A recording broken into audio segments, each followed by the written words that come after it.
Hello, everyone. Happy April 1st, April Fool's Day. But you know what? Today, we're not going to be fools. We're going to be the king because we're going to do some deck doctor. It looks like we've got some people already submitted. Looks like PK is first. We're going to put him down there. And then True King of Games, put his thing also right after that. So it's PK. Let's just write some of these down, and we're going to start right away. We're going to jump right into this deck doctor. Let's see what people's got cooking for us. Let's see what PK got cooking for us. PK, what do you got for us today? He's got a branded deck, it's saying. So let's see what branded's up to. Branded, you could do a lot of different things. Exceeded my maximum capacity before actually I even do PK's thing. You know what? I forgot to do something. I need to actually make room for these decks. So let me just clear out some of these decks. Some decks that we were working with, some stuff. Clear out some of these. Yeah, some of these are just skeletons. Some of these are actually really good. My Metamorph one can go. We're just gonna clear out some of these decks. Some of these older ones can go. This support control one's nice too. I really like that. But let's just, and then this one, white fours, we'll just get rid of them. Okay, there we go. Now I made some room. Let's jump right in. And I see some more people are putting in their decks. Loco Coca we got here. And then on Twitch, I see you guys, hold on, I see what you guys are saying on Twitch. You guys need to put in your friend codes though. You guys are saying your top replay, but it doesn't. If I can't do anything if you don't put in your IDs. So, Loco.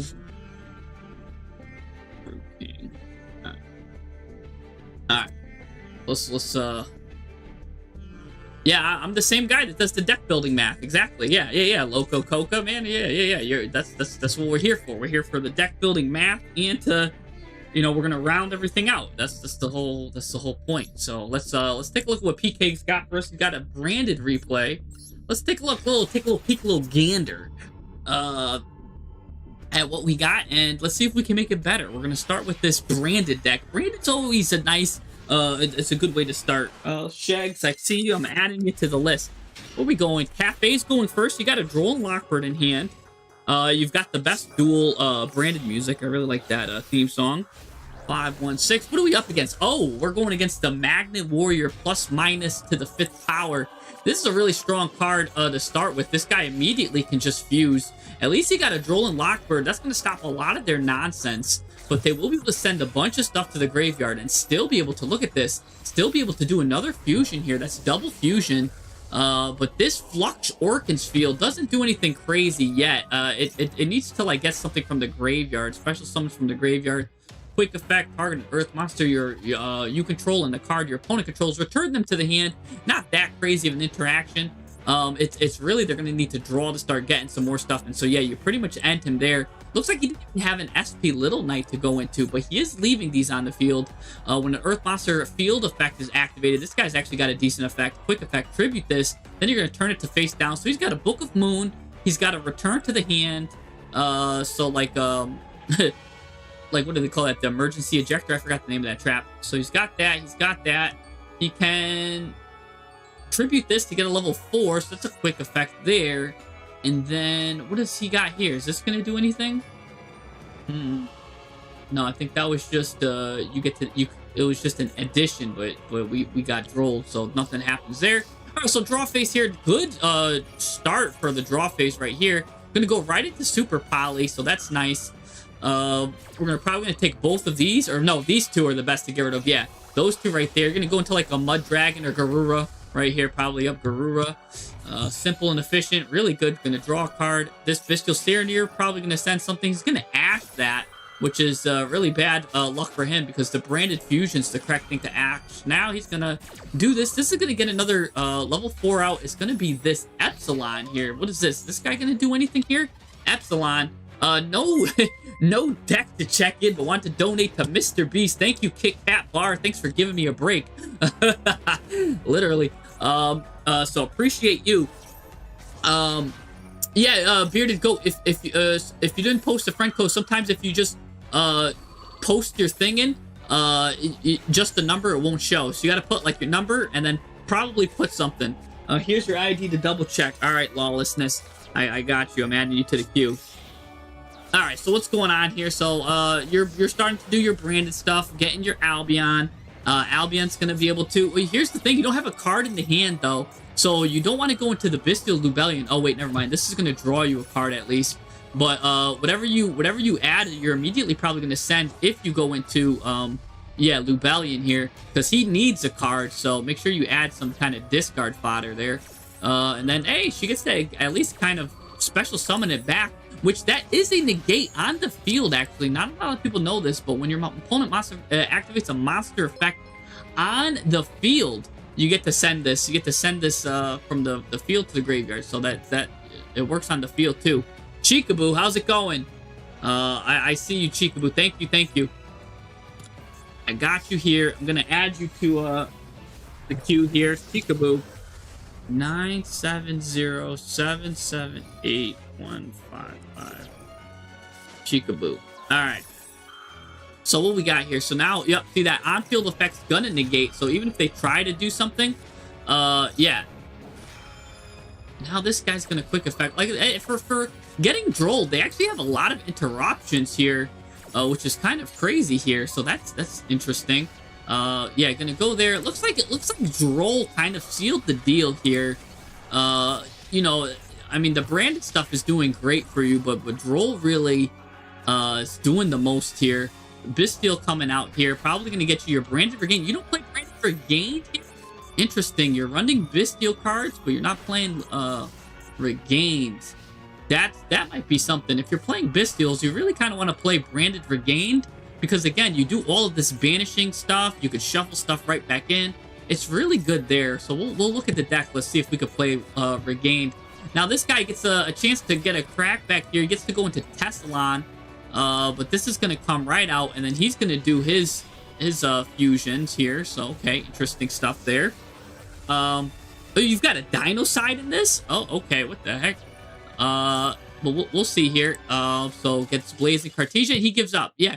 So this was pretty much Droll pretty much won this for you, I want to say. But let's take a look. Let's take a little peek, a little gander. He says it's got some dinosaurs in it. I see now that we've got some dinosaurs. So let's look at the profile. I'm sorry. Let's see the deck. This is interesting. Got dinosaurs. But here's the thing. We weren't able we weren't able to go into it. Oh wait, you've got just one dinosaur here. This will be interesting to check out. Let's look at this little spice here.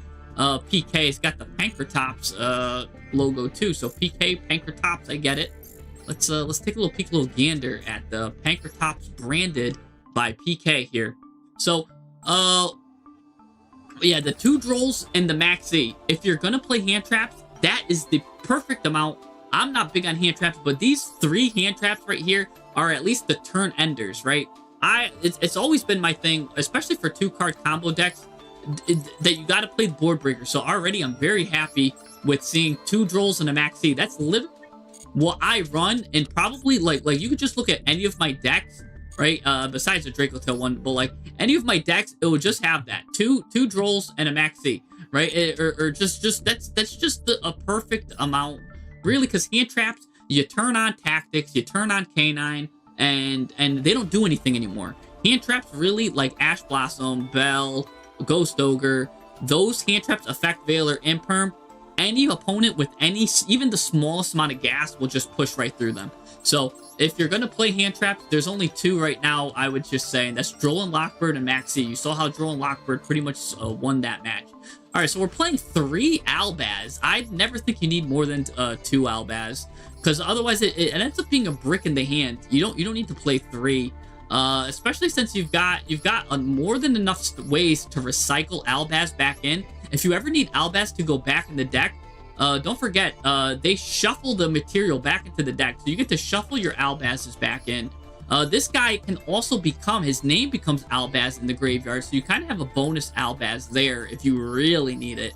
So just 2 Albazes is more than enough. 3 will brick you up. So the first thing I'm going to do is chop one of your Albazes from 3 to 2. That's got to be the first thing we do here. A Looper's here. A Looper at 3 is always good. It's a good starter. How many branded, the thing is, okay, I was going to say how many branded openings you're playing. So you really want a Looper to come out. Okay, perfect. Here's, okay, and you've got the 1 Tragedy to go with it. Okay, just in case.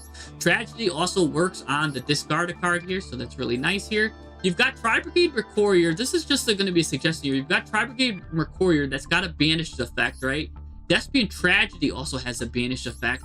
All of these are dark, dark, dark, dark. These are lights right here, but back to dark, dark, dark, light, and dark. So you've got 1, 2, 3, 4, 5, 6, 7, 8, 9, 10, 11 darks. Almost 14, which is the magic number, but you have 11 darks.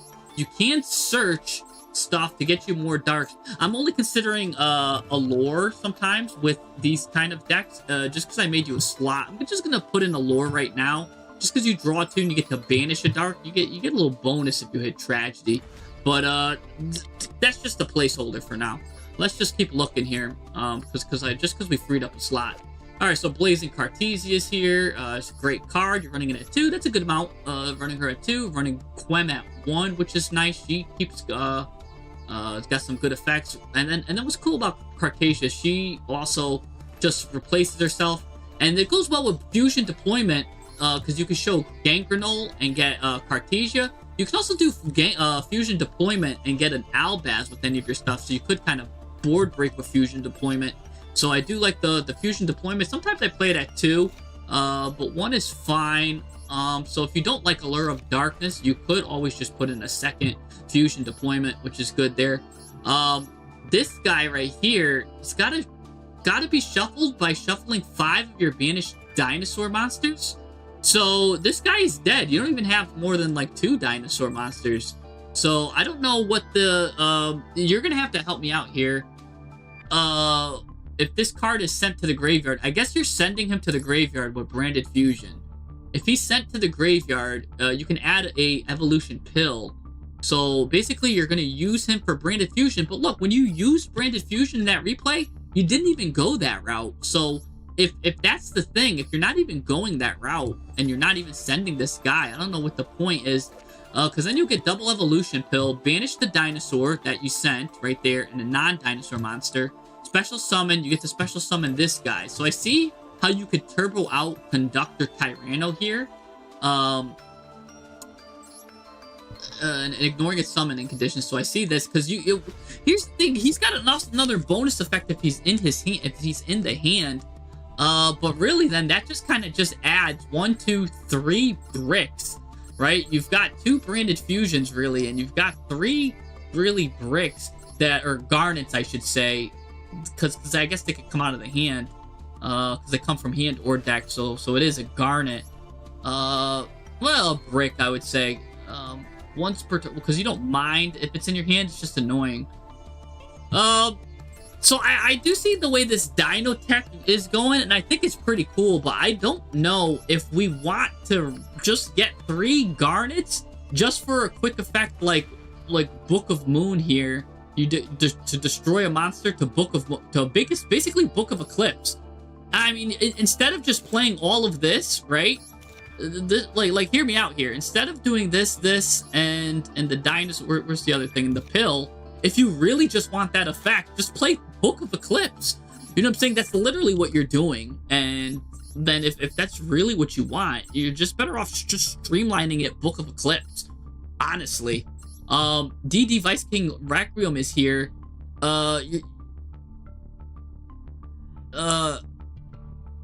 You don't got the... I don't see the line for this guy. Normally when you play the Vice King Requiem, right, there's a package you want to use. You want to use, maybe I'm not seeing something with this, but you want to use like a contract here. Allows you to just add this guy to the hand, and then also you just go right into, because he's DDD, you go right into a DDD King Divisor with it. Because look, you can also just special summon this card by using a DDD monster you control. So DDD just goes right into this, and if you have this out, you get yourself a negate. That's usually the package I see with this, but maybe, hold on, let me see what this guy's purpose is here. Let's see. What? Once per turn, you could target any number of Dark Contract cards you control. Special summons from your Paleozoic increases. I don't know why Vice King Requiem is here. Oh, I know why Vice King Requiem is here. Sorry, I see what you're doing. It took me a second to realize you're using this, you sneaky guy, with Albion. You're going to try to use DDD Vice King Requiem because it says you cannot special summon except DDD monsters. So you're actually being in a little floodgate Andy here. You're going to floodgate them out. But that's another thing. Your branded fusion, I guess you had everything under control and yeah. So I see the lock. I see the lock, guys. Don't worry, I figured it out on my own. I see it. I get it. But now just know that if you wanted to, you could actually just put this card in as well and do that additional effect that I was telling you, because this does have just a line in itself. A lot of people will just run that, attach it. Look, you attack through, you get a 3 Zeus there. That's why I see people do a lot too. But yeah, we're using it for it's a floodgate effect. So that's all fine and dandy, I guess. All right, so we're using that. Don't need to worry about this then. The branded loss, Super Poly, which is nice. I'm a big fan of Super Poly and Albaz decks. What you're missing the one of the craziest cards actually in an Albaz deck. One of the things you could do is always just normal or set face down your Albaz. And look at this. We really got to put in this guy right here. You're missing Alba Letness right here. Alba, Fallen of Albaz +1/+ Dragon Monsters. So if your opponent has Dragon Monsters, look at this. Can't be used as fusion material, but you could special summon or fusion summon this card by sending the above cards from any monster zones to the graveyard. So if your opponent has dragons, right, just place Fallen of Albaz face down, and you get to tribute contact fuse your opponent's dragons, like Super Poly your opponent's dragons away. Since you're a fan of Super Polymerization, I mean, I think you'd really enjoy Alba Letness. This is a board breaker right here, and you've got a free board breaker. There's a number of ways you can get them too. Remember, you can get them out. You could search him like through this. You can get him through this. You can get him through the fusion deployments. Really powerful card that should be in the deck, because I want to say like at least, I don't know, 20 to at least 15 to 20 players play dragons. It's free. So that's crazy. Yeah, we don't need to play Book of Eclipse out of 3 of, I guess. I see you're saying it can be Ash, but so could Branded Fusion. You know what I'm saying? Like, that's what they're really holding out their Ash for. I mean, if you bait an Ash with Book of Eclipse, that's pretty good, because now your Branded Fusion's free to go. So I don't think anybody minds Book of Eclipse being Ash, and I don't think any branded player is going to complain like, oh no, my Book of Eclipse got Ash. Great, now my branded fusion's going to go off, is going to pop off, my branded opening's going to pop off. And like I said, there's so many ways to play around Ash, you don't care. You really don't care. There's so many things here that are Ashable in this deck. Again, you can play around. So yeah, that's interesting there. A lot of people will play fusion. Where is this? The trap here. I know it's just fusion duplication. A lot of people like to play. You basically target a fusion play and you copy its effect. Basically, this lets you do a little branded fusion on your turn, which is pretty cool. Or polymerization normal quick play in either graveyard. Apply that spell's effect. So even if you have your super polymerization, you could apply that effect, and you don't have to discard a card because you're just doing the effect. So that's pretty cool, really, right there. So fusion duplication could be a good card. And the last card I was thinking is regained, but now that I see you're only playing one bestial with Serenir, maybe you don't need regained. I thought you were gonna have more of a branded package, because this is a really good card. I've won games with this card alone because the grind it provides is insane. Not only are you drawing a card every turn, but also look, if your opponent normal special summons, you get to target a Bestial, special summon it. Like, so it's got like recurring Bestials. At least, at the very least, you should play one of these, because look, he's a dragon you can always just get, or if you don't want to get that dragon, you can always just get this dragon, and this just gets you a free card. It draws a card, and you could even send your branded opening to the graveyard. You can send your branded fusion to the graveyard, which might be like, why would I want to ever send a branded fusion? Because if you have a Bestial Serenir in your hand, you can always just send the branded retribution and grab back your branded fusion. So I think definitely Bestial Magma is at least worth a slot here. And again, I kind of took out your dinosaur package, so I kind of feel yeah, he's trying to OTK. He's got a number of like floodgate stuff, so I see that. But that's like Branded's not really the OTK people. I guess you could do that. So if we want to OTK, then yeah, we could put the let's put those dinos back in, right? Let's because I do like keeping the soul of the deck. So we're gonna put these dinosaurs back, right? And we're gonna make it work then.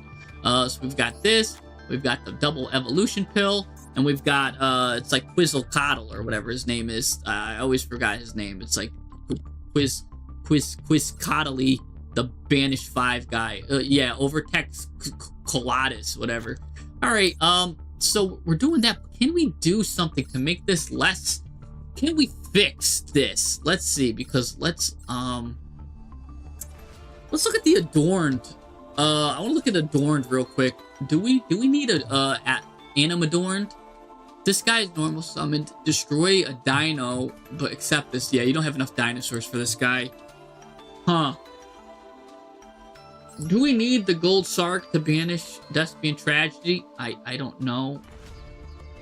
I mean, I guess so. That's always nice. If anything, you can always banish Mercurier too, so that's not too bad. Foolish Burial. It's alright too if Branded goes over 40 cards, because of the way the deck always plays.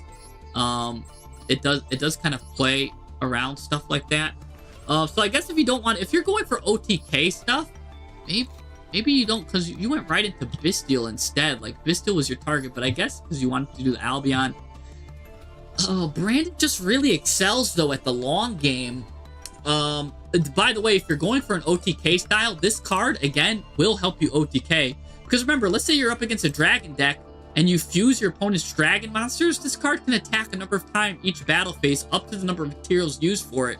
So you can use like 3 of your opponent's dragons or something, or 2 of their dragons, and now you just got a multi-attack thing, which is really good. And by the way, you can get your branded fusion from deck to the hand, which is nice too during the end phase if it's in the graveyard. So I'll add you a branded fusion, by the way, so you do get some follow-up for the next turn, which is good. So yeah, then if we're OTKing, I mean, Book of Eclipse, we'll leave that at 1 then.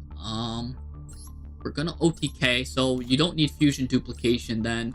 You're going all in on the OTK. Let's streamline it for that. I still think Bestial Magma is great, because if you're going second, it will get you kind of the cards you need. Or at the very least, like I said, a mulligan. It's a very good card. Also, it's for free 2,500 beater, which you can easily use on your turn as well to help you OTK. These cards are good. Then, if you're going for an OTK, then what's this guy doing in here then? Because that's counterintuitive. I guess that's you going first.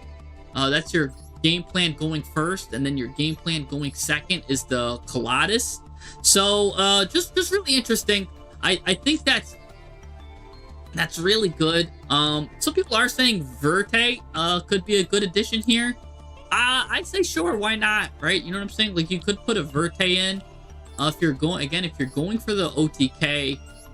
Some of these might not be necessary. Masquerade is a funny choice here, but you do got the Despia cards, and if you get close enough, he could be the icing on the cake finisher. I could see that. But he's probably one I would get rid of too. So I would try to definitely find room for Alba Letnus. Usually I do just play everything at 1. Even Mirror Jade and Albion. If anything, I guess you could keep Mirror Jade at 2, but again, especially if you're going for an OTK style deck, just everything needs to be at 1. And again, there's ways you could shuffle stuff back into the deck. The what you call it? I don't know if you need Quaritis if you're running Masquerade. But it's something that you could go into. I think you don't need Quaritis, but again, the Gangrenola is really good to just special summon. You can always chuck a Garura to draw 1 with Gangrenola. But another card I like to do play is just Malong with it. What you do is then you can make your Gangrenola into a board breaker, because you send when Gangrenola is summoned, you send Malong, and that bounces a card back. So that's also something you could look into there. The Golden Cloud Beast Malong. Just as some future interruptions, stuff like this. I really think that's really good. Yeah, and like I said, chat's making some good suggestions here. So that is really good, and I think that's where that's pretty much where we'll be at. I think we did a nice discussion on it. So you've got a lot to consider. Well, think about maybe a way to streamline that dinosaur package. That's the only thing. I want to streamline it better. I really don't like playing all these bricks, garnets. That was the one thing I just don't like with this. But it does have that go second potential with this guy, because he does destroy monster turns everything face down. Then you attack everything once each, 1,000 damage. So he does like maybe 4,000 damage. But the thing is, he's not affecting by link monsters. So this guy's a little bit outdated because he doesn't work on link monsters. Like, what's your plan to OTK if your opponent's using link monsters? You know what I'm saying? He's not gonna flip the link monsters face down. Sure, he can attack them, but yeah, it's a little bit there. I don't see an out for towers. Like, what's your out for like Luna Light going second? I don't see it. I don't see your out for Luna Light. I don't see, like, so this deck is like missing some stuff, which I think it needs. Like, I think it needs an out for towers, because like a Pearly can just sit on itself with like 4,000 defense, and there's not really much we can do. Like, I don't see much outs for like back row decks. I don't really see much back row hate. So I do see there's a couple of problems maybe that this deck needs to have solved with it. You're doing really well against monster heavy decks, which is great. But I don't see the out to towers here, and I don't see the out to basically back row heavy decks either. Because normally like some outs. Let's give you some suggestions. Like Chaos Star Scourge is a great card that can out multiple back row decks. Because look, if this card is fusion summons, you target card your opponent controls up to the number of light and dark monsters used as this card's material. Destroy them. So like, see, think about something like that. So how are you going to OTK a deck that's got a lot of back row, Star Scourge is probably the answer there. So maybe if you're going for OTK, you got to consider Star Scourge. You know what I'm saying? You got to consider what your deck's lacking. And I think that Star Scourge is a really great option here, because it looks like you're missing back row removal. You're missing back row stuff. So yeah, you don't think you're running enough monsters? I think you're running just enough monsters. About half your deck is monsters here. Look at this. You've got 2 rows here. Half your deck is monsters. That means on average 2.5 cards are going to be monsters here. And then don't forget, the Branded Fusion just kind of is a 1-card starter. These just get you your monsters here. These get you your monsters. So in a way, Fusion Deployment represents a monster. Branded Opening represents a monster. You know what I'm saying? Like, don't forget, Gold Sarcophagus can send something here. He kind of represents a monster.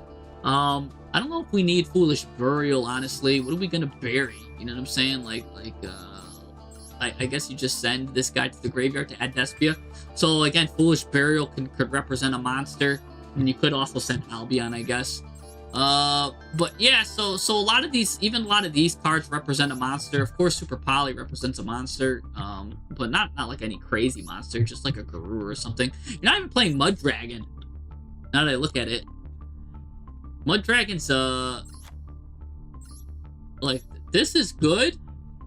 Dragostapelli and Starving Venom fusion, but this is gonna come up way more often. Mud Dragon. It's basically these are the big two, and actually the third one's the Elemental Hero card that just got released too. They complete the Trinity, but as far as these two cards for Super Poly, I mean, he just focuses on dark monsters. You don't really need Starving Venom Fusion Dragon here because, again, your monsters are already dark. They're already Albaz. So you've got the cards already. Like, look at a dark monster in Albaz. You kind of got your own Super Poly, Despia in the light and darks. You could kind of use your own monsters.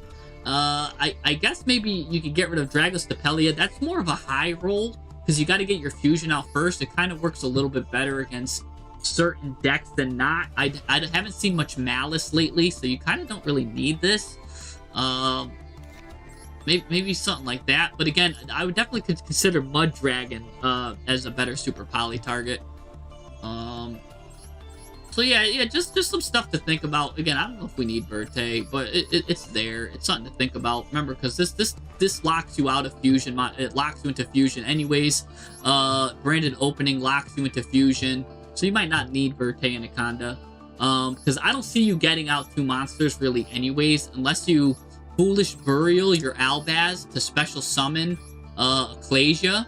You know what I'm saying? Because you now have Albaz in the graveyard. So there's like a weird way you can get two cards out without locking yourself into fusion. But then they're certainly just going to negate it and stop that. So yeah. No, I don't like Russian deck. I really like to talk about stuff because like look at that. Like we added this at the last moment, right? If I just ended it and it was like, yeah, let's move on to the next deck. I didn't really consider the weaknesses of this deck, and Star Scourge was definitely, I think, something that this deck was missing, right? I think, especially if this deck is trying to OTK, I think Alba Letness was something that this deck was missing. So I did want to touch upon it, and I really think we learned a lot from this one. So yeah, we can go on to the next deck though. But yeah, PK, great deck. Really cool stuff. So yeah, PK, what do you think about that? Oh, there's a new card for Super Poly. It's not out yet, but it's a hero card, and basically it completes the Trinity. So this card is it's two monsters with the same attribute but different types. This is two monsters with the same type and attribute, and I believe the third card is two monsters with the same types but different attributes. So it's kind of the opposite of Mud Dragon. So it kind of completes it, and it's got like a good graveyard effect, really generic. It's actually a hero card. It's not out yet, but it is going to come out. So yeah, took care of that. All right, let's go to Chica, who helped out the channel. So we always want to go to that. Anyone that donates kind of gets a little flash pass. They help out the channel. That keeps my internet running. That pays my rent. It's the first of the month. So you know, I felt that tonight. You know what I'm saying? So let's see what Chickaboo got for us. He's on that yummy Sulfacord. I remember your deck, and I'm gonna tell you this. I still, to this day, Chickaboo, don't know how to use the Sulfacords. I kind of ignored that. That kind of stuff. So yeah. All right, we're sending Droll. I don't know if I like sending Droll. I honestly, I would rather you send Ash Blossom. It says discard a card. Honestly, you're gonna win. You're gonna win if you do full Yummy with Droll in hand, then full Yummy with Ash Blossom in hand. Alrighty, if you're gonna discard a card to activate an effect, I think the card you should have held in your hand was Droll. Droll is like 10 times more powerful. That's why it's limited than Ash Blossom. So I think already right there, we would want to do that. But let's continue. That's just something right away. I wanna do this. Just want to point that out because I do think Droll is better than Ash. So I would have gotten rid of the Ash there. Honestly, I probably would have gotten rid of Crossout. Was Crossout designated in your hand? Because it's just a discard a card. You didn't have to discard a monster, right? I would have just discarded Crossout. Because you're... I mean, no, maybe you want to keep Crossout. I could see why you wanted to maybe keep this. Because, like, oh, you're afraid of Maxi. You're afraid of Fualos. But, like, if you're doing that right away, maybe get rid of the Purge then. because Droll is just such a good card. That's probably one of the last cards I would have gotten rid of. You know what I'm saying? If you're afraid because you're gonna do a lot of summons, then yeah, I guess keep the Ash. But I would have just because too the way that card worked too. It says right, you can only activate one of these cards per turn, and you're choosing this effect here, discard a card. This is kind of like where they probably would have chained like something anyways. They probably would have chained it. They wouldn't have known that you're gonna like what you were up to. Especially says you could special summon. So they would have chained Ash their Corellia cards anyways to it. So definitely I think you didn't need to keep Ash there. But let's keep going. Let's just keep watching that. So yeah, he's got the Link 3 Sulfacord here. Which I mean, the Sulfacords allow you to just go into Yummy pretty much free, and it gives you another layered interaction. It's between, you know what's really funny is Sulfacord Yummy. It's between Sulfacord Yummy and Gem Knight. I think are the two best decks right now with the highest win ratio. It's Yummy Sulfacord and Gem Knight, and Gem Knight's actually kind of funny because. Not a lot of people play it, so it's very skill-based as far as the pure Gem Knight builds. As far as their board breaking, it takes a lot more skill to board break than, let's say, a Tenpai player. So it's just very interesting that I think that they have such a high win ratio. And it's competing with Sulfacord Yummy because both of those decks have something in common, and that's a lot of gas, too. A lot of these decks have a lot of gas. And this could just be done off of any one-card combo. This did get hit though, so I wonder if this replay is with 2 Cupsy or 1 Cupsy. So we'll have to take a look at this list because Cupsy Wupsy got hit. You're gonna go into IP Masquerena here. Looks like you're just gonna set your board up. Yeah. Okay, so typical Yummy stuff. Yummy in your tummy.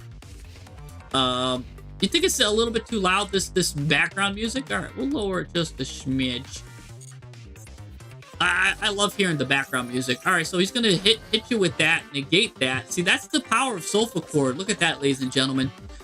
Immediately you was able to stop Harpy's Feather Duster, which is really good. And that's something that Sulfacord can't really stop. We're getting some kind of board breaking deck here, and it looks like his board breaking was that's it. That's all he had was 2 board breakers, and was like, all right, my board breakers got stopped. I'm done.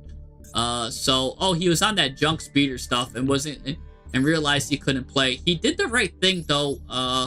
Was playing all these board breakers. If you're gonna play, I guess this junk speeder deck. I've seen this deck used before. Pretty good stuff. Really gas heavy deck though. 2-card combo deck. I think he realized that he couldn't beat through it. Again, he's playing that 2-card combo, but he's playing it with 3 Ashes. I really think Ashes are cuttable. Everyone in their family can play around Ash. But let's see our deck here. Copy it. We've got 3 Heralds. We're gonna dive into the ratios just to make sure our ratios are good there. That's the first thing I noticed was our Heralds. So we want to make sure that we have at least 14 other fairies for the math to work. That's if we're in a 40-card deck. We are in a 40-card deck. You did move your Cupsy to 1. I completely refunded my basically any Yummy cards I had. I did have my Cupsy. I refunded it for the full amount here, you could see. Because I don't plan on playing Yummy anytime soon with these numbers, but it's still great numbers here. Let's first count the number of fairies we have. So if you have a Herald in your hand, you're going to need 14 other fairies. So let's not count this Herald, but let's start counting the other fairies. 1, 2, 3, 4, 5, 6, 7, 8, 9, 10. You only have 10 fairies. So what does that mean? Let me see here. Let me just pull out my chart here. I'm gonna give you the math on this. So if you only have 10 fairies, if you're running, let's see here. Give me 1 second. I'm gonna make this a little bit bigger here. I gotta make the screen a bit clearer. Give me 1 second. How do I change the settings on this?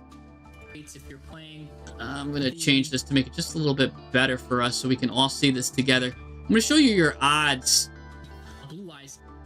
let's take a look here. So you have 10 other fairies, counting that. So let me just show you this chart real quick. Let's see. So you can see what I'm seeing. When you're running 10 other fairies, this is basically what's happening. So not counting the card in your hand, you've got 4 other cards in your hand. That means your deck is 39 size. Basically, if you're running 10 other fairies, you have a 71% chance to mean that you have another fairy to match it. If you're gonna play those Herald of Arc Lights, I would really like to see you bump up your fairy count to 13 to 17 to give you somewhere between an 81 to 91% chance, right? You hit a nice little sweet spot here if you up the amount of fairies that you start putting in. Don't put in too many fairies, because then you start overloading and then you start hitting diminishing returns. But you really want to have about 13 to 17 fairies for your 2-card odds. So let's go back to your what we got here. And again, let's look at how many fairies you have. You only have, again, not counting this card because we're assuming you have one. To supplement it, you have 1, 2, 3, 4, 5. Just like, wait, 1, 2, 3, 4, 5, 6, 7, 8, 9, 10. Yeah, just 10 fairies. That's not enough. That's not enough because the math is saying that you only have a 71% chance for another fairy to be in your hand, and you get rid of that fairy too. I'm thinking of maybe you cut this because, I mean, unless you like those odds, 71% chance to have another fairy in your hand, you tell me, because I'm giving you the math. What you do with it is what you do with it. So, but I think you need more fairies. Definitely more fairies if you're going to use the Herald of Arclight package, right? So yeah, I do think that is the thing here. Let's see if we can get you some better or some more fairies that are still going to keep your consistency. Let's see. I'm wondering what kind of fairies, because you are running the Time Maiden is a 1-card combo pretty much. You get to go right into this. Let's see if there's some better fairies or more fairies that we could do here. I mean, Curry Car is one of my favorite fairies. It's not gonna, it'll help you go second, but like, cause yeah, you're playing in perm, playing 3 purges. Funny enough, Potionaire can be a 1-card combo if you do the right thing too. She's a fairy. Let me see something. If we put Potionaire in, the Potionaire, right? Put in Potionaire. Well, she's a fairy. You might be like, how does she get to Yummy? Well, she's a level 1 fairy. She searches on her normal summon or special summon. She searches, right? A level 1 ritual monster. So she searches Ritual Raven.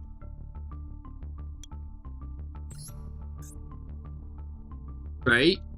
So now she searches Ritual Raven. Ritual Raven, if you ritual summon with this, you can add a ritual monster from your deck to your hand. Oh, but you're not on the Mitsurugi. Normally it's Yummy Mitsurugi.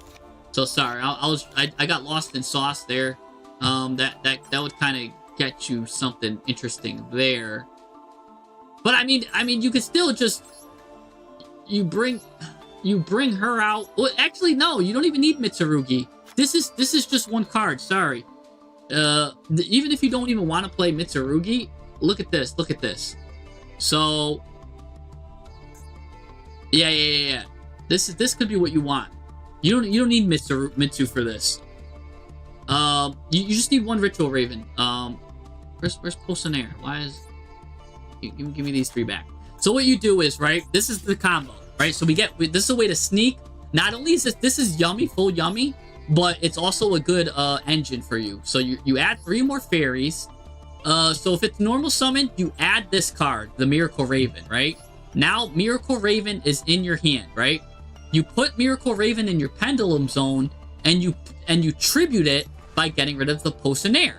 When Potionnaire is tributed, it goes into it's the extra the pendulum slot. Then you target the Miracle Raven, and it just basically it changes its position. Now you got 2 level 1 monsters out. Because of that, you can go this Potionnaire goes right into Link Karibo, and then with Link Karibo and Miracle Raven, you could just go right into whatever yummy you want. So actually, this is full combo. This is full yummy combo. This is full yummy combo. You do have to play 1 Garnet, but these 3 can get you there. You can also search her, I guess, if you were playing like more tribute stuff, because Herald,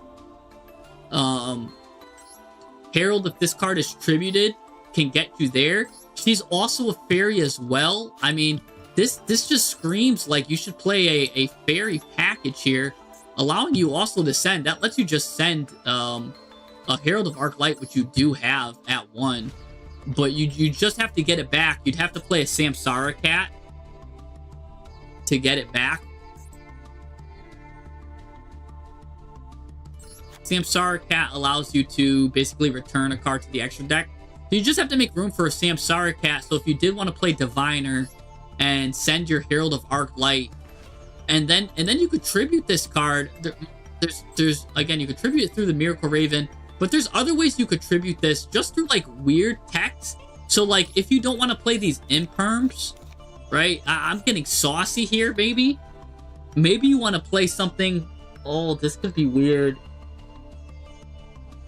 And this might not be what you want at all, but my brain's just thinking weird right now. Maybe you want to play Enemy Controller, right? Because that's really interesting, because now you get to tribute a face-up monster and go right into board-breaking stuff. If you don't want to do that, there's other stuff that could tribute, but your extra deck is super tight. Because otherwise, I would say you could play the Azamina stuff lets you tribute, right? Because this lets you tribute a monster from your hand or field, and whenever you tribute like a Diviner, you're able to special summon a fairy, which will let you special summon Potionnaire, which gets you full combo as well. And don't forget, because if you tribute Diviner, you can also you get to special summon a level 1 or lower fairy. And these are all, or level 2 or lower fairies, you can just special summon Prima. So I really want to find a way for you to just get Diviner in your hand and tribute it. So yeah, this could be something to think about, right? Just to think about finding ways to tribute Diviner, whether it's in your hand or whatever, however you want to just tribute this card, just so you can get out Primora. That is kind of cool. So, yeah, I think that's pretty cool there. You're saying there's nothing wrong with the deck, but I do. I didn't like the ratios with the Herald of Orange Light. I think that was a problem I saw, and that was something I want to fix. Right? I try to look at everything, right? Because other than that, you're right. This is a very well crafted deck. I have no problem with anything else I'm seeing here. It looks like Chica, you got your Sulfacord engine nice and tight, which is nice. It's just something to think about. I really like to think about how we can improve this deck, right? We've seen this deck, and he always wants to improve the deck, so this is just something that I'm just cooking up that we could think about, right? This right now, I don't think, I like these numbers, though. You know, maybe you want to play like 2-2, so we don't fully brick. Again, I don't think we need to play 3 Ash Blossoms. Just put 2-2-2. This will get you more fairies. Maybe bring that to 2. There you go. I like seeing a lot of 2-ofs. Yeah, we don't need 3-ofs. Let's see a lot of 2-ofs. 2-ofs, because 3-ofs, you get too much, you turn your 5-card hand into a 4-card hand if you have more than 7 playsets. The less playsets, the better. The only cards that we really need to maximize are the yummy cards anyways, because they're just a full card combo. Maybe something like this. This gets really close to being really cool. And then Enemy Controller is just actually really funny of a card. It gives you a quick effect change of heart, which is actually really nice. And because you get a lot of bodies with Yummy, it might be something to consider trying. because again, you couldn't tribute that diviner, which is nice.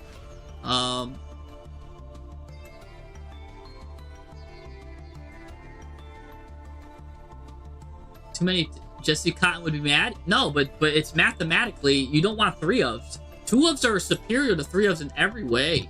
Like just because the math is there. If you run, okay, here's this. If you run 7 playsets, you have a 25% chance to turn your 5-card hand into a 4-card hand going first, and going second, you have a 33% chance to turn your 5-card, or if you're running more than 7, to turn your 33% chance to turn your 5-card hand into a 4-card hand. In modern Yu-Gi-Oh, every card needs to count. We cannot have a 4-card hand going second.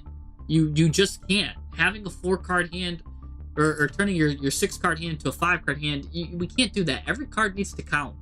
Every card needs to count. We just don't have room for duplicates. You know what I'm saying?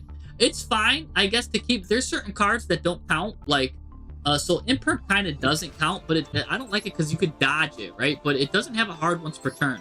This card does not have a hard once per turn, so it doesn't even count toward the 7 playset rule, because you could just keep using it even if you had 2.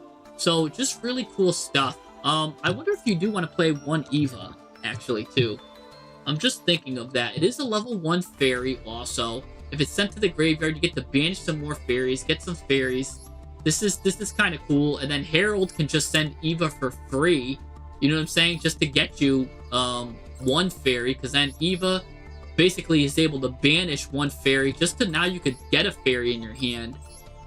Eva could be a good card to consider. Or because, yeah, you could discard stuff. Eva's really good here for you. At least at 1, maybe even 2. Eva's something I would consider heavily. You're able to get a lot, you're able to add light fairy monsters again. And at the very least, you could do Herald, send Eva. You can even add another Herald if you want. Eva's just strong. I don't know why, yeah, I don't know why Eva's not in this list. Huh. Eva just looks really strong here. And then, how many cards do we have that discard stuff? I mean, this is at the start. Add a card with 0 attack.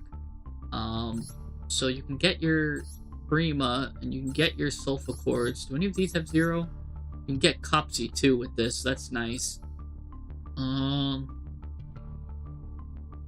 Yeah, I mean, I like it. I like it. I just noticed you're only running Mignon as your field spell. Do you have the other... Are you running the other field spell? You're not running this one, but that's fine, I guess. You only really need Mignon. That's really the best one. That's fine. I don't think you need to play the other field spell. Mignon is the best one. The other one's just like interruption and pops. It's good to know. But yeah, I would consider something like that. But yeah, you'd have to run. I would want to see a Samsara Cat then, just to recycle Herald of Arc Light some more. Samsara Cat has that really cool effect. And it's basically, you know, kind of like the role of Metal Marcher, but yeah, something like that. Yeah, other than that, really good deck list, really good stuff. I like what I'm seeing here. Really good. The extra deck looks fine to me. I would just find a way to maybe squeeze a Samsara Cat. Maybe you don't need Link Spider. I don't see us getting a normal monster unless we get Nibiru, of course. But Nibiru's actually a bad card this format, really. So, like, everyone can get their negates up before 5. So, I think for the most part, Link Spider's the card to get rid of. That's if you want to play that Samsara Cat. But yeah, that's kind of what I would do. We're still at 42. So maybe we find a way to cut it a little bit lower. Again, if you don't want to play that Diviner package that I was talking about then, and you don't want to do that, then feel free to just not play it. That puts you back at 40. But then you do have the 2 Potionaires, and you got the Miracle Raven, which is nice. And by the way, Miracle Raven can just special summon itself at any time. Just all you need to do is, even if you got a card that you don't need, it is a free level 1 that can just go into Link Haribo, and it's unaffected by card effects. So even on its own, Miracle Raven's not bad. So just some cool stuff there.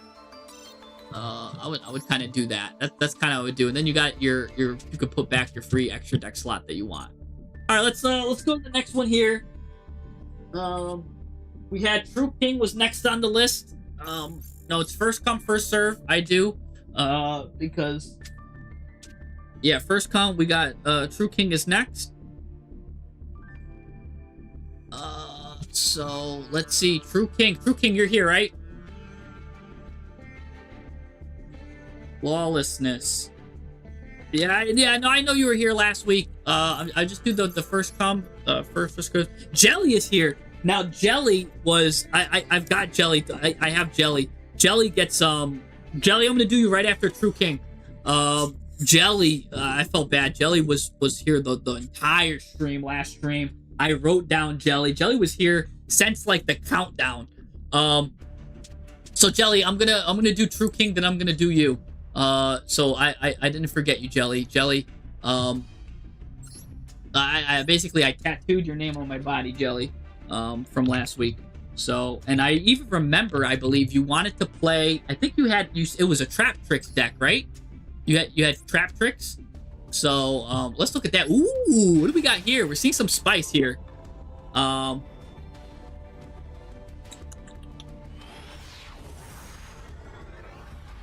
since I got you, but you're a bit down on this list because you came.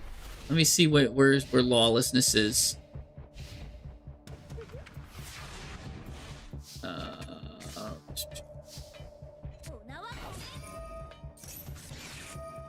You know what, Lawless? I've been seeing you in the stream. I'm gonna make an executive decision here. You've been here a lot, and I've seen you, buddy. So you know what? I'm gonna after I do Jelly, I'll do you, Lawless, because you know what? I have been seeing you in the stream. You've been cooking up here. So you know what? I'm just gonna give you a free flash pass after Jelly. How about that, Lawlessness? So go ahead, give me your code again, Lawless, and you know what? You've been patient as it is, but you know you like get here just a little bit late. But you know what? I feel like you've been just a little bit late a lot of times. So I don't want to see you miss out again, Lawless. So let's put your friend code. Yeah, I got your friend code right there. Yup, 9398. You know what? Because let's just do that. You know what I'm saying? Because that's the kind of guy I am.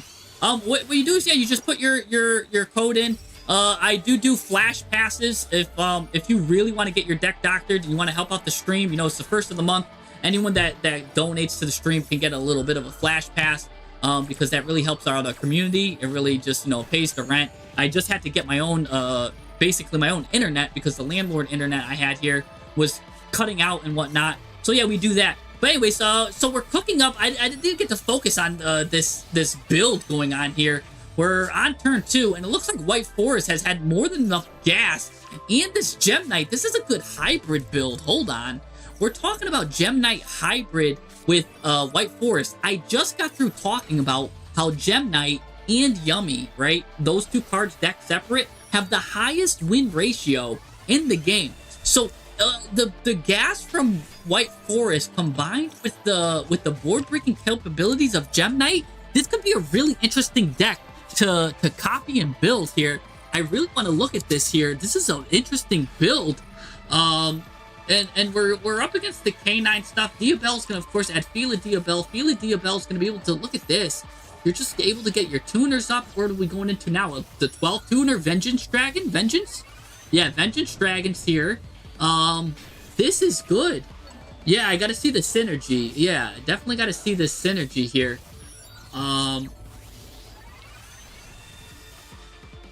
This is good. Alright, so Vintage Dragon, of course, is going to push this guy in the back row. It's going to copy this. Probably going to go into Clear Wing, right? Are you going to go into Clear Wing at this point? Or Cosmic Blazar. Sorry, that's what I meant. Cosmic Blazar, the 4000. You're just going to instantly get rid of that, negate and destroy this. Because he was going to go into Typhon. So you just stop that there. Now Fela's going to add the other Diabell Star card. Oh, but now he's got this. But this is way too late.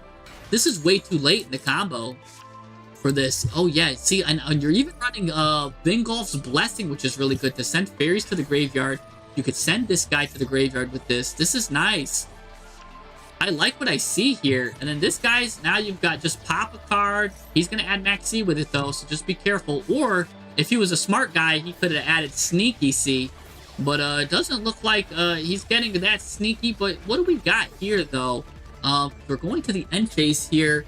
You've only got really two interruptions here. You don't control a fusion. Can this card be any interruption too? No. Okay, so let's see here. Oh, but yeah, Cosmic Blazar comes back. Oh, American Noble here. Hey, thank you, buddy, for the donation, man. Yeah, you've got that TCG that is cooking up in the mix. This guy just summons a Typhon and then resigns with it. Thank you for lowering my boy Typhon's win rate, Robin. I'm actually mad at Robin. This guy just summoned Typhon and then surrendered. Like, you just lowered my boy's win rate. And he's already got one of the lowest win rates in the game. Anyways, yeah, you're trying to smack someone on the ladder for a good replay. Love it, man. American Noble, good guy, man. Actually, I like the bookstore Barnes & Noble. Really, really good stuff. If you guys ever been there.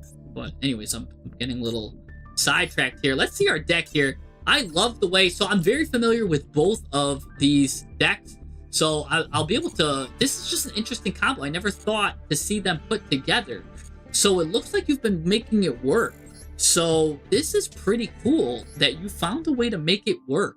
And you made it become your own. So you kind of, you're playing this at 3, so this is going to lock you out of dark monsters. So you got to make sure that you do your Azamina stuff first. Of course you know that, though. That's just good. You're playing only 1 Deception, which is fine because it looks like you're using Diabellstar to come out here. You can also search your Sinful Spoils through other ways too. Like, I know LZ is able to search your Sinful Spoils if you use her as Synchro Material, or you could just straight up fuse with her to go into Azamina, move Recalago to just send a Sinful Spoils card.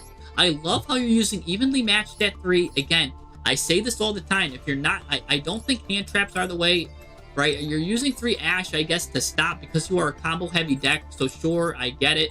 But I would just rather see Droll. But I guess you can't really Droll yourself because you got a lot of additions.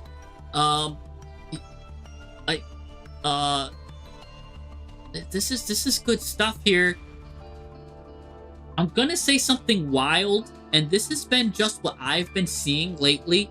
But because your deck is so good at grinding, right? Follow me here, please. Please.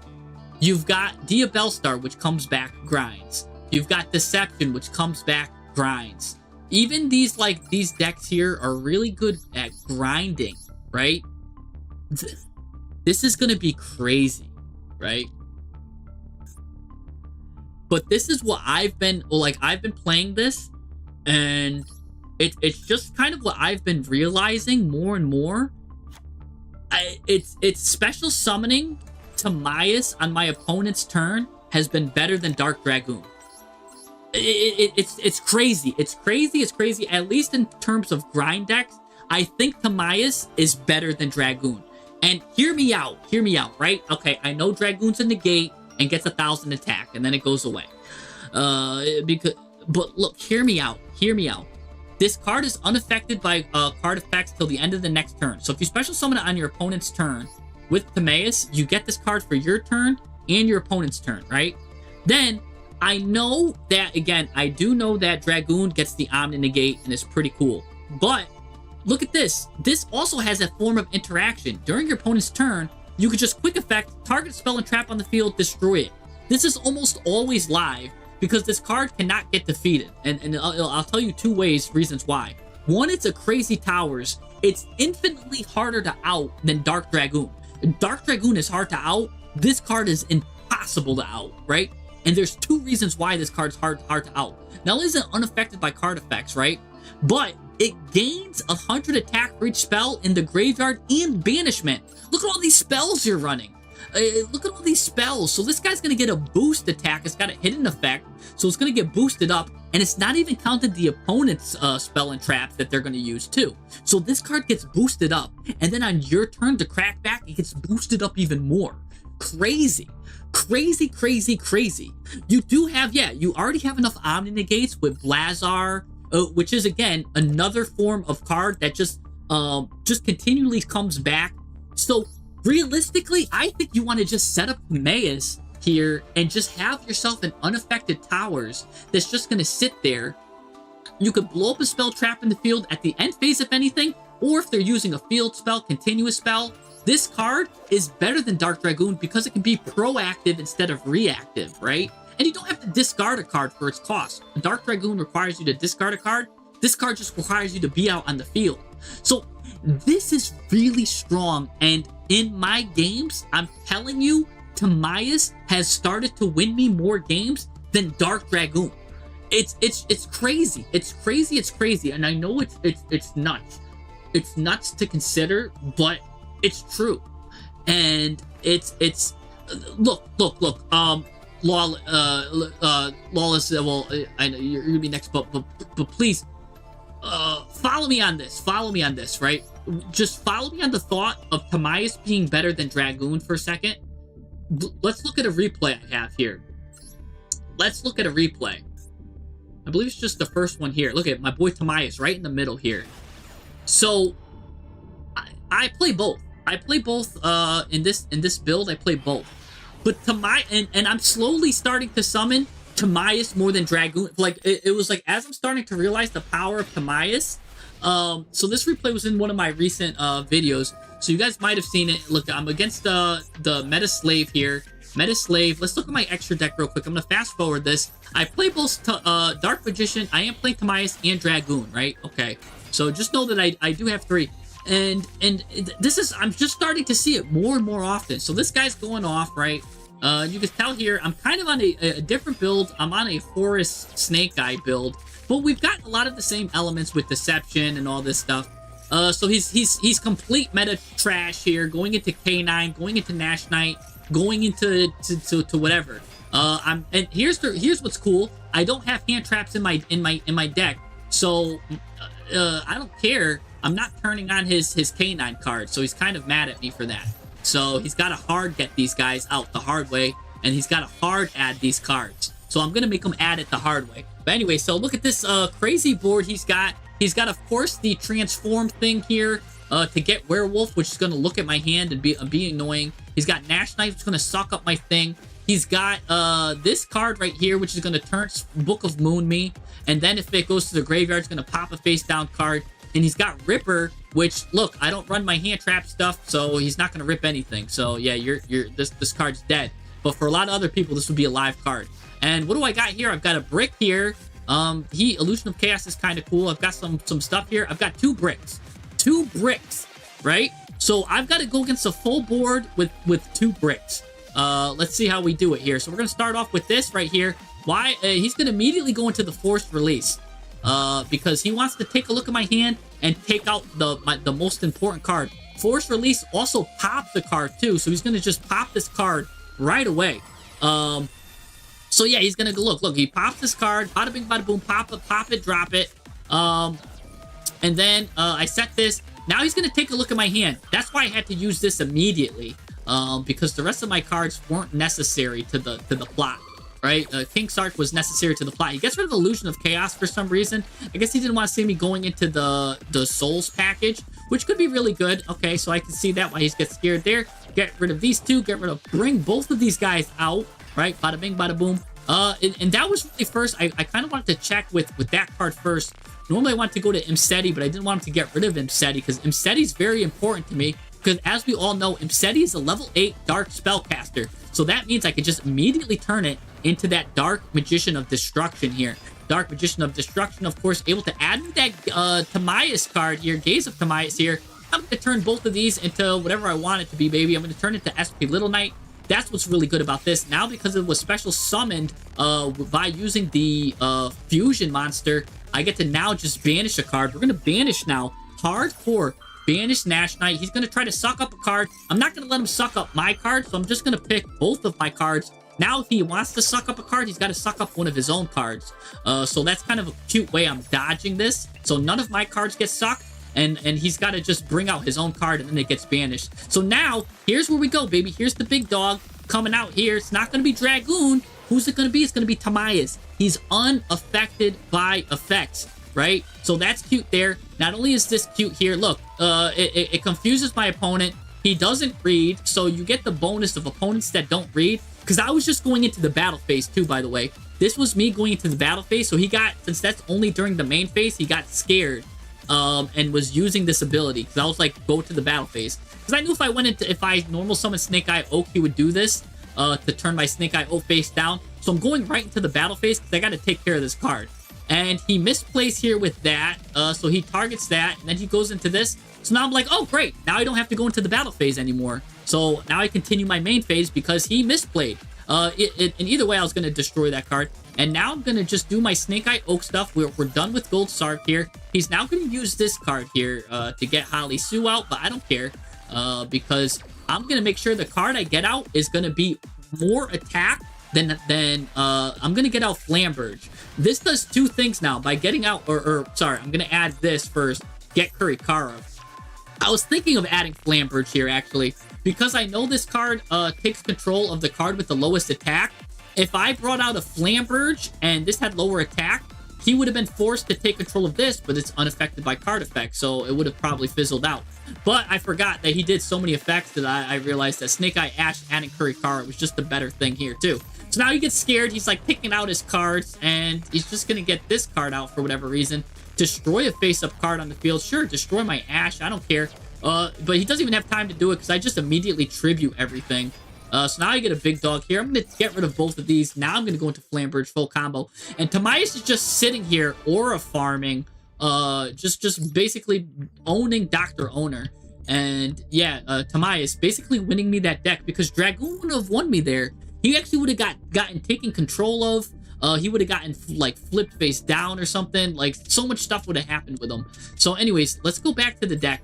I just think Tamias he's just been winning me more games, and it's been happening more and more lately. There have been some non-games I've had where he just won just because he like popped the back row. They're not really replay worthy. Like you saw there how much of a deficit and how much of behind I had to come through. He just comes from behind and wins you stuff. I like him from behind. He's good when I'm behind, and really good card. But let's take a look at what you're rocking here, because you're rocking some really unique stuff. Really unique stuff here. We've got a Diabellstar package with, yeah, it's AAA, double 007, 007. You're right. It's great to survive the OTK, and I'm the crackback. And this deck here has a grind game where it's gonna crack back. You know what I'm saying? Really good stuff. So definitely think that we want to do this. Add Tamias. I love this package. And look, you're running a lot of the cards at 2. Look, you're not running. Someone was like, why aren't cards being run at 3? He's running the most important cards in his deck at 3, right? Boop, bop, boop, bam. You know? And then he's keeping his monsters. He doesn't want to see these he doesn't want to turn his 5-card hand into a 4-card hand. I love it. I would even actually consider, I'm the main advocate of this. I would consider, I have the alternative art for this Diabellstar. That's why you'll see her off. I would consider running, the only card I would consider running maybe 3 at is Diabellstar, just because she can get you Dark Magician of Destruction, just because she can get you this, she can get you this, she gets you, or I'm sorry, she gets you all of the Sinful Spoil cards. Looks like some, you're not playing some Sinful Spoil cards, I guess, because sometimes I like to play Subversion, but that's fine if you don't want to play that. You can also get, oh, you do have Wanted in here somewhere. Oh, there it is. Okay. She gets you some really good grind game cards. That's the only monster maybe I would consider putting at 3. But you have her at 2, so that's fine if that's what you want. That's fine. And yeah, because you're able to get her anyways off of Deception, which goes into this. which gets wanted anyways. So she's fine at 2 here because she's still splashable and searchable. You've got a number of ways to get to that. Again, LZ gets you there, and then these cards get you LZ. So I could see how you get there for free anyways. So I can actually see why she's at 2 for you. So that's just really good deck building. Again, you've got a small Gem Knight Hollow Core package. You're running Vingolf's Blessing to send Nephirim to the graveyard to basically get it out for a free special summon. Really, really good stuff. This deck is well crafted. Hats off to you. And you're playing 3 evenly matched, that's the good meta call, I think, because people aren't getting their Omni Negates out. They're getting like just random interaction cards out. Again, it's a good call. I do like that. I do like cards like this, and I do like cards like Droplet. Way better than hand traps than, let's just say, Effect Veiler and Imperm. I do love evenly matched more. So I love everything that you're doing with this deck. Really good going first, really good going second. You have a good ratio balance there.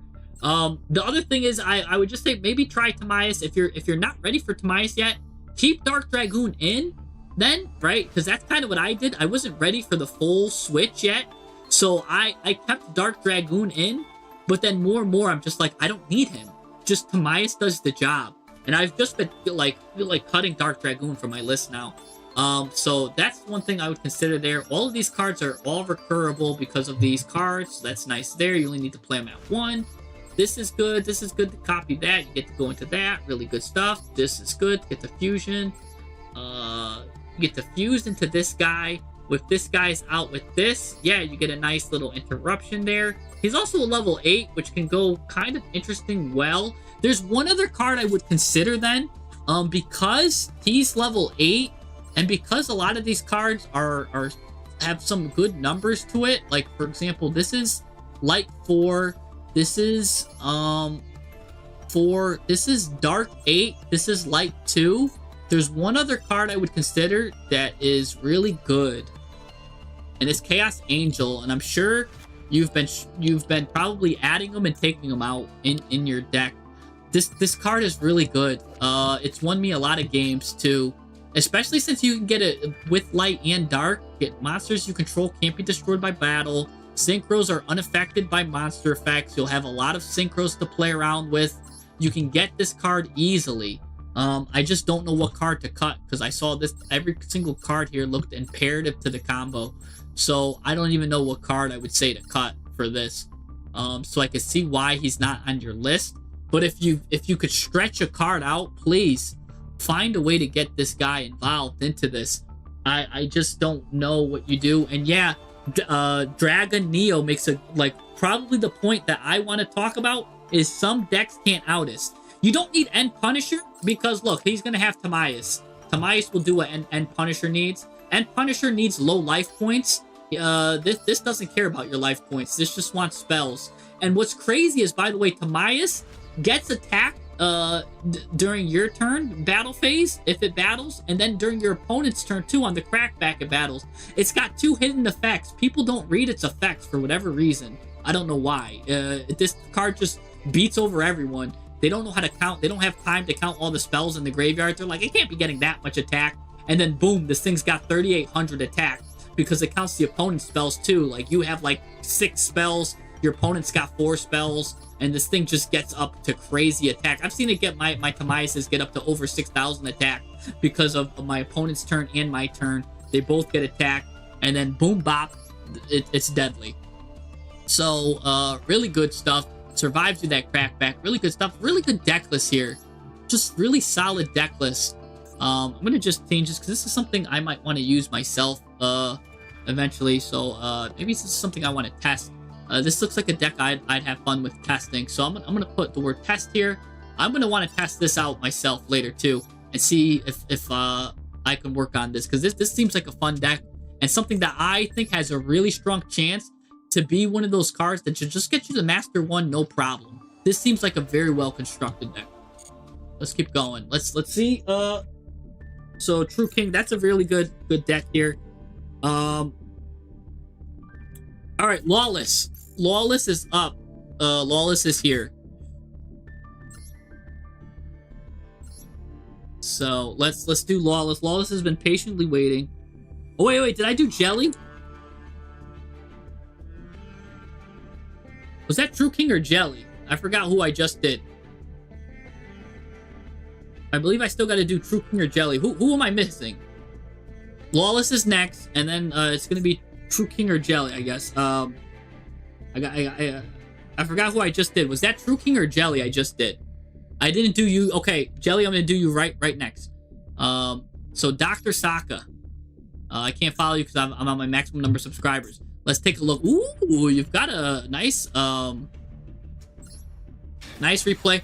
We've got Lawlessness right now, and then we're doing Jelly. Jelly, can you put your friend code in one more time for me? Oh, no. I got your code from last week, Jelly. You do not need to put in your friend code. I still have it from last week, buddy. So don't worry about putting your friend code in. Yeah, I forgot. Master Weeze, I forgot who I just did. Yeah. All right, so it looks like you're under the same thing here. Look at this guy's gonna Fuwalos you immediately. Because look at this meta slave is afraid of his own deck. He's afraid of K9.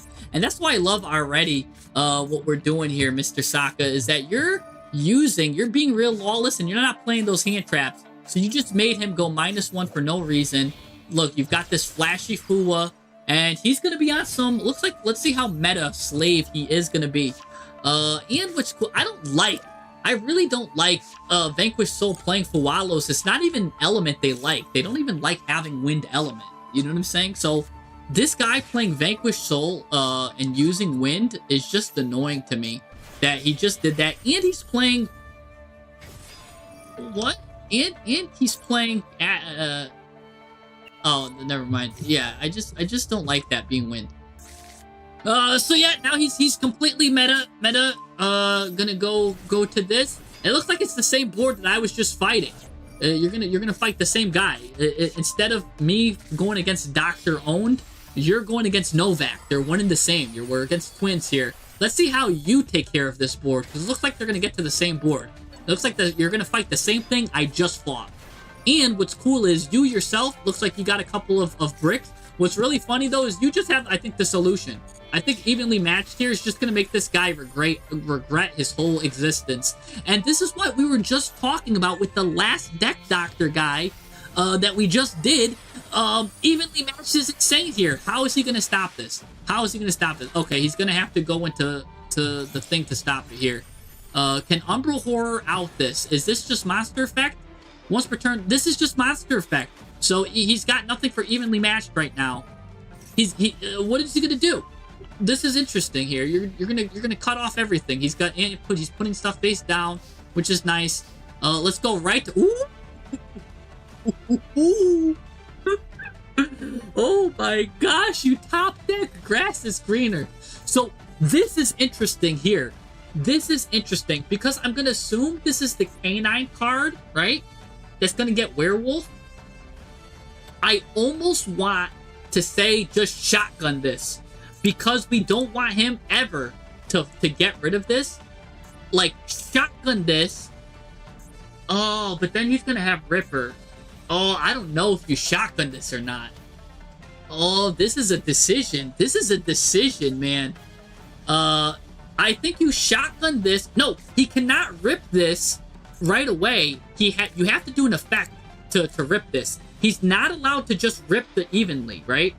So it depends on if he immediately goes into werewolf or not. It depends on what we would do here. If he immediately goes into werewolf, I think you have to go battle phase evenly matched still to get rid of some stuff. Or, I mean, this is just a good card. Like, I think you want to activate this immediately and don't care about Ripper.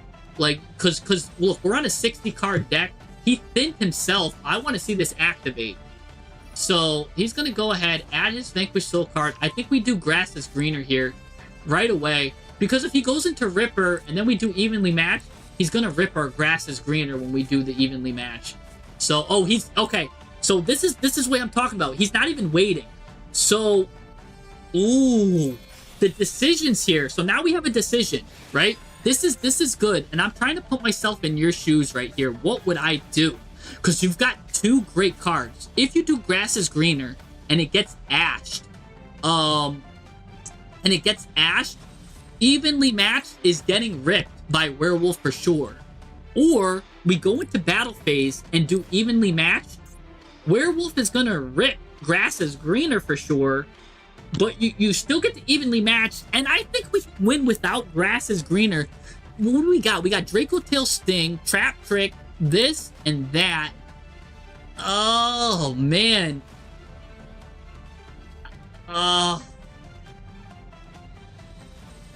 What we could do, what the best thing is, maybe we set evenly matched.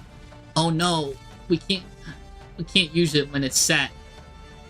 We set grass? No. Oh, I was gonna say we set grass is greater than evenly matched. This is a hard one. I want to see if I can, if I figure out the solution here. This is a good conundrum. I think grass is green. Just because it's just so powerful. I don't even care if he rips evenly matched. I think you win if you grass is green, because then you get turn this into a grind game. I don't think he could keep up. But then you run the risk of him playing an Ash Blossom. And he could be playing an Ash Blossom because Rock of the Vanquisher. Alright. You know what? I'm changing my mind. Well, because you evenly matched? Maybe he'll leave Umbral Horror? But then you just don't use Backpack Jack and you just set up your Trap Trick in this. That's probably it too. Let's go with because what he gets rid of too, it's only temporary. You just need to survive. So I think you still do evenly matched here, and then you just get your grass is greener for next turn, set up your Trap Trick and stuff like that. So let's go to the battle phase. Yes, that is the solution. We're great minds think alike. Now he's gonna get rid of your grass is greener, right? So I'm sorry it took me long to think about it, because I kind of wanted to think of what I was going to do in your situation to see if we make the best plays, and we are thinking alike. I'm not doing grass is greener just in case he's got Ash. We're taking the thing. So yeah, he's gonna pull your grass away. We accepted that, right? Oh, he's keeping this, and then you do all of this. Perfect. Actually, you could have probably normal summoned this, because he just would have changed him to face down anyways. I don't know why you didn't want to just normal summon Backjack here. Because I'm guessing you've got a Karibo, right? Well, you can still send him normal summon, send him with Salaman Great Almirage, but I'm guessing you don't want to get OTK'd. Okay, sorry. Normally, sometimes when they play Backjack, you have a Link Karibo, so you don't have a Link Karibo here. So maybe that's something we'll consider. We'll talk about that. Yeah, you're going to get this back during the end phase. You just need to survive. And I think you're thinking the same way I am. So you're like, I just need to survive. I just need to survive.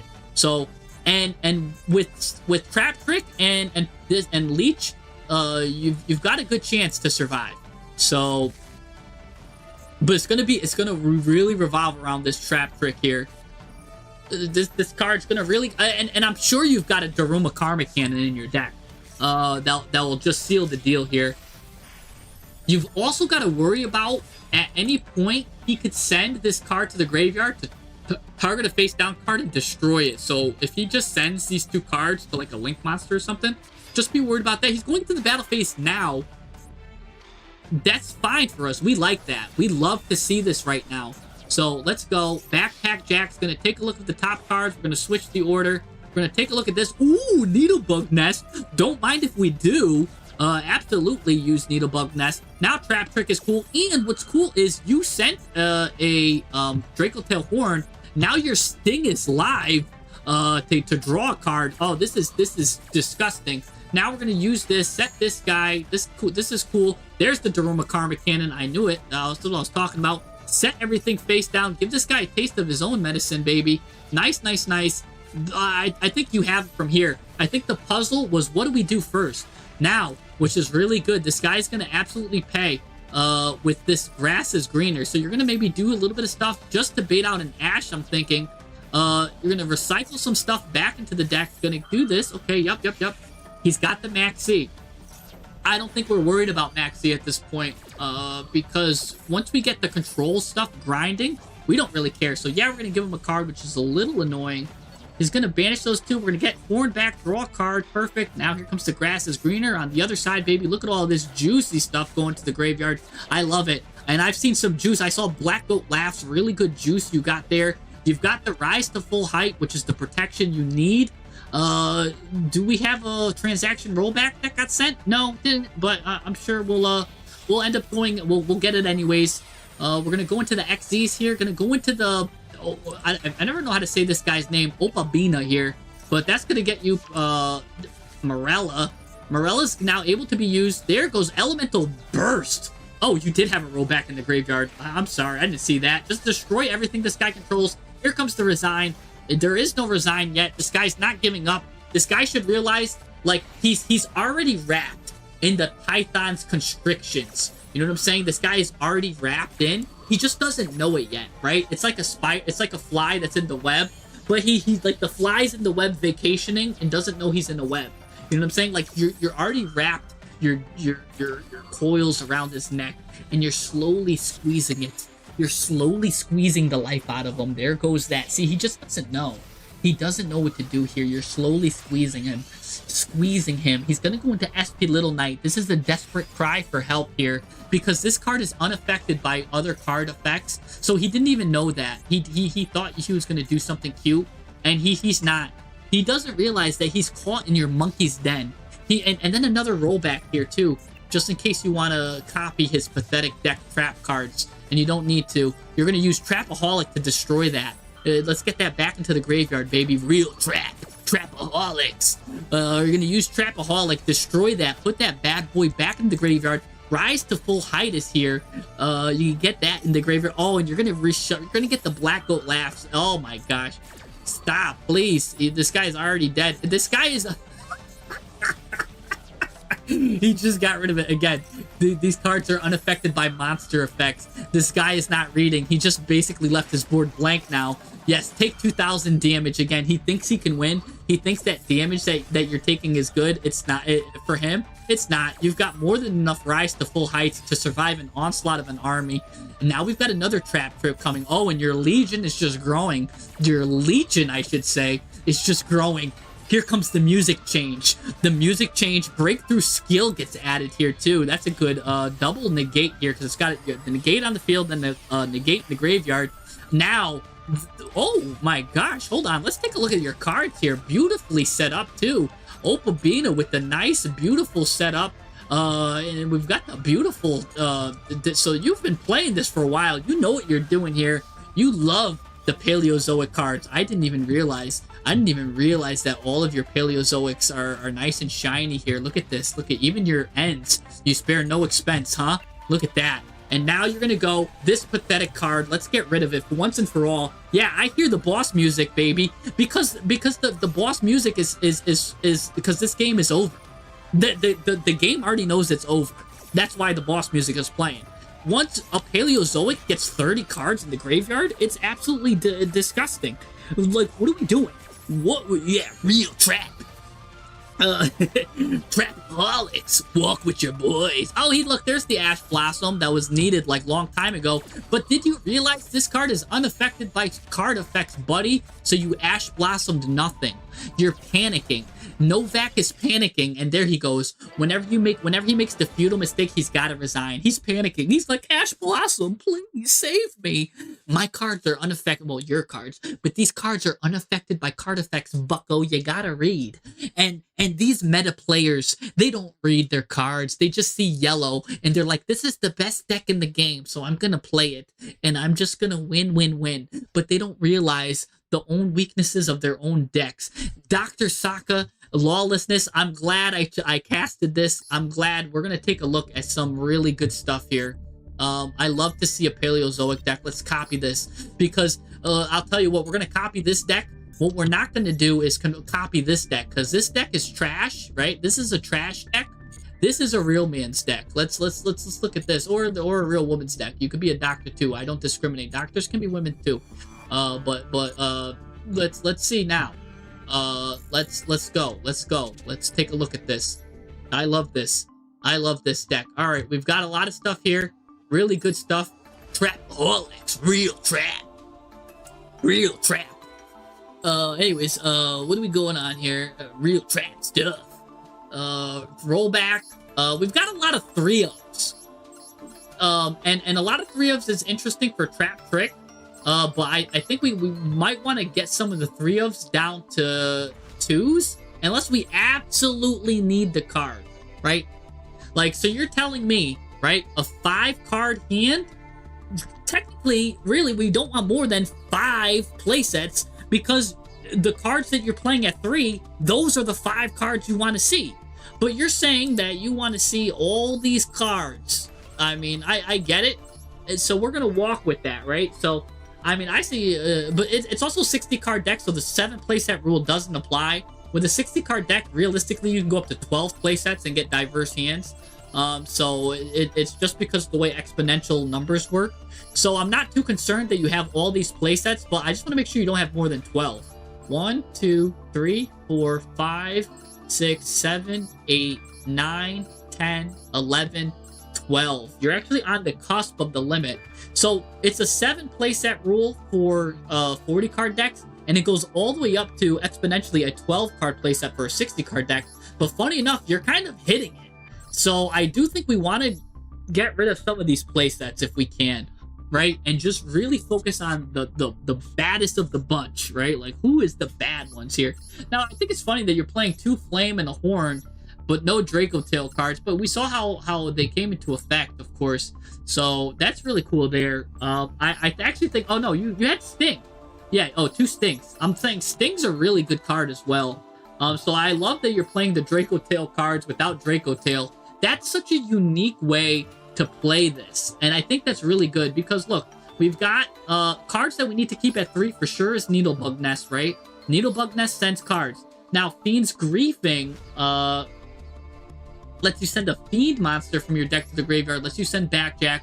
Backjack lets you, like take a look at the 3, put the top one to the deck. So a little bit of, this is more of like a skill pick. This is just gets the top 5 automatically in the graveyard, so this card's always the best at 3. Being Griefing here, it also shuffles it into the deck in the opponent's graveyard, so it's got some good stuff there. So I think we really want it because it sends our Fiend to the graveyard, so I do think that's a good play at 3. Super Poly's good at breaking boards. I'm fine with leaving that. Let's see. Do we need this at 3? Target a spell trap on the field, destroy it. I mean, that's a whack effect, but we do like it because it's a paleo name. I think we could play that at 2. Let's keep looking. Target a face up, change it to face down. Yeah, keep that at 2. Dionysius, that's the banished one, play that at 2. This is the best one here. You're going to keep this one at 3 because you send a spell trap to the graveyard. So that could send you rollback. That could send you your evolution burst, or elemental burst. So that's good there. This one you can keep at 3 because that's the best one. Target a banished card, return it to the graveyard. This one also you could kind of keep at 3. It's not as good as Morella, but it's also a really good one. So definitely good. So keep that. Rise to full height. This just saves you a lot of stuff. There's another card too I want to talk about. Spiritual Swords of Revealing Light. So have you ever considered this card? Look at this. What? So on your turn, right? If it's in your hand, once per attack, negate that monster's attack. You pay 1,000 to negate that attack. All right. But if into your graveyard during your opponent's turn, you could banish this card from your graveyard. This turn, your opponent's monsters cannot attack directly. So this is also a rise to full height that doesn't need a monster on the field, right? So because this prevents your opponent's monsters from attacking directly. In some ways, I think this is better than rise to full height. Have you ever heard of this card? Lawlessness, Spiritual Swords of Revealing Light. Lawlessness. Like, what do you think of this card? Because I think in some ways it could be better than Rise to Full Height. But in other ways it's worse, but in some ways it's better. One, because it doesn't need another monster card on its own, so it's self-sufficient. sometimes it's hard to get these out on the field. But it is a continuous trap and not a normal trap.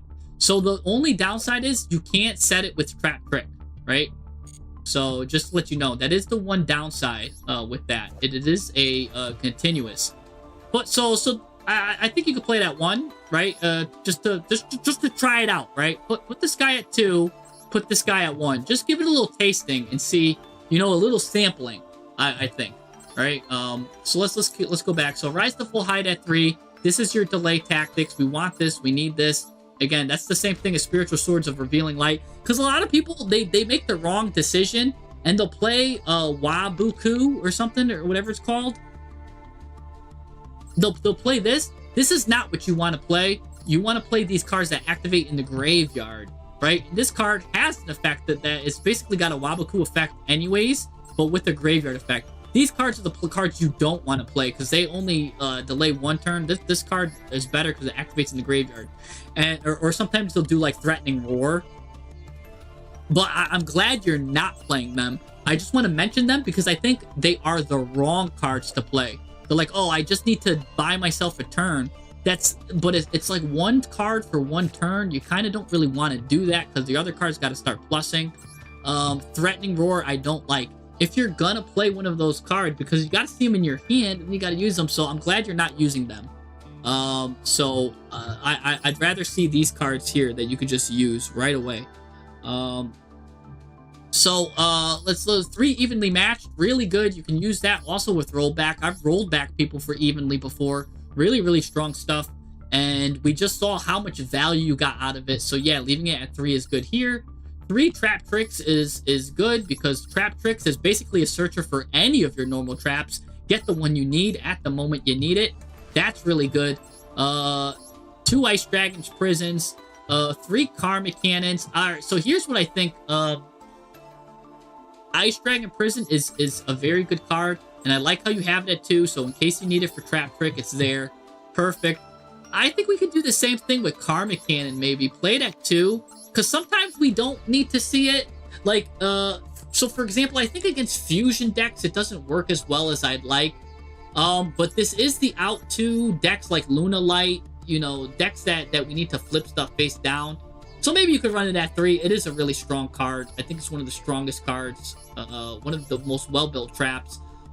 2 or 3 I could see this at. Yeah, we'll leave it at 3. Why not? Playing 3 rollbacks, of course. 1 Black Goat Laughs, because that's just great. Black Goat Laughs, you can actually increase if you wanted Black Goat Laughs at 2 or 3. That's just a strong card as well. Feel free to up that. Dracotail Horn, Flame, and Sting. Interesting that you got these. So what's crazy is the first one won't do anything, but then the second ones will. So I don't know how I feel about that, but I haven't tried it, so I can't knock it. This is such a unique and novel way to use the Dracotail traps. They draw you cards. They get you advantage. Sting is really good. Sting is like really good. Flame is really good. Horn is good. So these are 3 deadly traps, and then they start drawing you cards. And as you can see, if you just Needlebug Nest one of them, it turns the other one on. Really good stuff. I would just use that. Use that easily. Trapaholic. Again, real good card here. The thing is... And then it could be activated while you have 3 more traps. Sometimes I'm thinking maybe Trapaholic could be played at 2. Because you don't really want to see more than 1 of it. It's just interesting like that. It is your way to destroy your own rollbacks, as we saw when they get set on the field. So that is good to kind of pop your own rollbacks. But I think then you're using like Trap Trick to search it. And I think you can have Trapaholic at 2. It is a really good card. Real trap stuff. Walk with your boys. Trapaholic. That's a meme that goes way back. Maybe it's too old for you guys. I don't know. Oh, and I didn't talk about Breakthrough Skill. Yeah, keep that at 2. Just double negate. It's probably like the worst trap that you're playing here, but it's still so good. Yeah, this looks good. This looks good. You've also got Droplet to send stuff that you need. Super Polymerization as a discard to send stuff you need. Really good stuff. I want to see. Is this a good deck for Ebon's Son? Discarded. Because this discards a card, but this sends a card. Nothing else really is discarding. Because this kind of gets you into a really good grind game too. And then... and then what's really cool is this. If a face-up monster you control is destroyed by battle card effect, you're getting life points. I mean, you don't really have... These guys don't really have a lot of attack. But, I don't know. Just thinking of Ebon's Son. Maybe don't play Ebon's Son. I was just hard thinking something here. Let me just see something here. Do I got any interesting traps choices here? Not really. I don't think any of those you kind of need. You've got the main one, and that's Karmic Cannon is my favorite tech. This is really good. Oh, what you say, Master Weed? What about that card? If you have 2 more cards, banish your hand and add grass. Oh, you're talking about Left Arm Offering? You're talking about this card, Left Arm Offering. You have 2 or more other cards, you banish your entire hand, add a spell from your deck to your hand. So that really goes all in on grass is greener. You could consider it, but because he's like milling cards, he's seeing more cards basically in the graveyard than his hand. So this card doesn't do anything in the graveyard, and more likely than not, it's going to get milled through the graveyard. So we want cards that have graveyard effects, good graveyard effects. You know what I'm saying? So I'd rather see a card that searches this if it goes to the graveyard then. By the way, you are playing Capshell and Hyperia. Hyperia just draws you a card on summon. Capshell, if it's tributed or sent to the graveyard, and you could just send it with like where is it? Oh, you're not playing the other card. I'm like, you could probably send it with where is it? You could send him with Sprint or something, or make him with Sprint. But yeah, if he's tributed, draw a card. If he's used as material, draw a card. There is some interesting cards, like take a look at this guy. His name is Soul. Maybe you want to play him.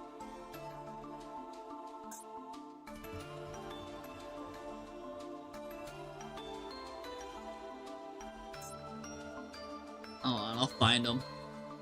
I believe he's a super rare.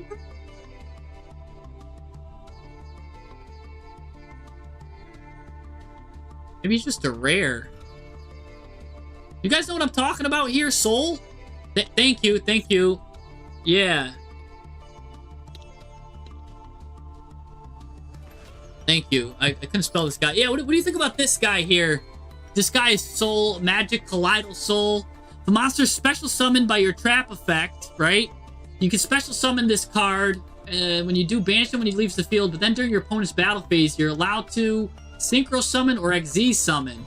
So basically, you can get a Synchro 4 because all of these guys this, or you can go right into your XZ's Paleozoic. I think this card would be interesting maybe at 1, in case he gets milled. This could be an interesting tech card. Let me also see Soul Scissors. Not a lot of people know about Soul Scissors. I don't know how to spell scissors. Soul Scissors.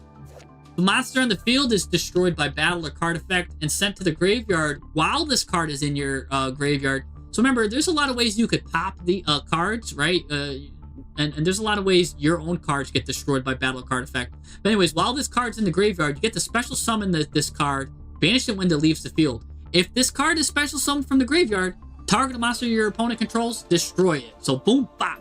So and then there's a lot of ways. Sometimes you're destroying cards, sometimes your opponent's destroying cards, whatever. Soul Scissors can just come out, destroy a target monster, destroy it, and then he's also level 2 as well. So he pairs well with your Paleozoic stuff here. So 2 cards I have for you maybe to consider as monsters would be Kaleidosol and Soul Scissors. I think those cards are really good. Someone's saying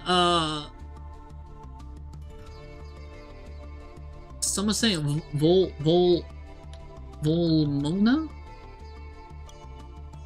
What? Am I spelling it right? Check Volmina. Oh, the statue. I've seen this card used before. Honestly, I forget what he does though. So let's read them together. Card is special summoned by your trap effect. Oh, same thing. Yup. Target a card on the field, return it to the hand, then you special summon this. So but he chills in the pendulum.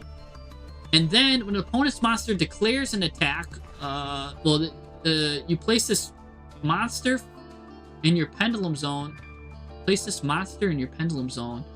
And, this is an on-field effect. And then you return that opponent's monster to the hand. So, basically it stops the attack. You can only use that once per turn. And then if he is destroyed in the monster zone, he goes back to the pendulum zone. The only thing is, if he's destroyed in the pendulum zone, I don't think there's any way we get him back. But the same thing, I guess, with Kaleidosol. If he's destroyed on the field, there's no way we're getting him back. We're not getting back either card. So, because he's banished when he leaves the field. But he's not banished if you get to XZ summon him, he gets another life. The same thing, I guess, with this guy, is he's not banished, he gets another chance at life. Hey, I think that's a good card. That's a great tech card. So, I mean, it's just stuff to consider. It seems like why is Jesse not give us the reasoning for no reasoning? You know what? Gaming Lab, let's do the math on that. That's actually good here. Because he's playing 1, 2, 3, 4, 5. 5 monster cards. And the rest is this. I do have the equation. Hold on. He might be right. You guys, I barely read the he barely reads the stream chat while he doctors. I literally sees it. I'm literally reading you saying that I'm not reading. I'm literally reading you saying that I'm not reading. Just sometimes I just either get lost in the sauce or I'm just like distracted in my yap. But I literally read. I'm literally reading. Like sometimes I see it and you guys are like, he didn't see what I said. I'm just like, no, because you said something whack. They're like, I like to eat peanut butter and jelly on my sandwich. Why is he not commenting that I like to eat peanut butter and jelly on my sandwich? But anyways, let me look at the math here. Reasoning math. Just gonna search my own thing here. Reasoning math Yu-Gi-Oh. I forgot the equation on my hand. But I know I did the equation. So let's. Yeah, I know. Like when I'm doing replays, I don't like to look at the chat because perfect. All right, I found it. So the math here for let's see how many cards are gonna get. We talked about how many playsets too. With the 60 card deck, it's fine to play up to 12 playsets. It's 7 playsets that we don't want to go over in a 40 card deck. It exponentially grows. We did actually chop some of the playsets down too a little bit. Let's take a look at this equation real quick. I'm going to show you guys on the screen here. So this is the formula right here for reasoning, right? You're going to take the spell traps left +1, monster summoning left +1. So for example, if you have 31 cards and 2 monsters left, the formula is going to be 30 divided by 3 equals 10. That's how many average mills you're going to get for reasoning, right? So that's the breakdown here. So let's just say we do a hand and we get reasoning. We'll have 55 cards left in deck, right? So, but we'll still have however many summonable monsters. So in the case of here, we're going to have 1, 2, 3, 4, 5 summonable monsters left. So 5 summonable monsters +1. So divided by 6, spell traps left +1. We're going to have 55 cards left. So probably 49 +1, 50. So 50 divided by 6. Calc. Give me 1 second here. So let's whip out a calculator. 50 divided by 6. It looks like if we put reasoning in the deck, on average, you're going to mill about 8.33 cards for your deck here, as is it's built. Which is really good because we like seeing the premium of just using Needlebug Nest alone. So let's go back to the deck here, and then let's go back to playing the game. So sometimes it does happen where you mill more than 10. Oops. And sometimes you got lucky and you only mill like 3. All right. So that and by the way, that bell curve, that 8 means like you're gonna really be hitting between like 5 to 13. You know, you can expect like an 80% chance to hit 5 to 13. and then like a 10% chance to hit under 5, and a 10% chance to hit over 13.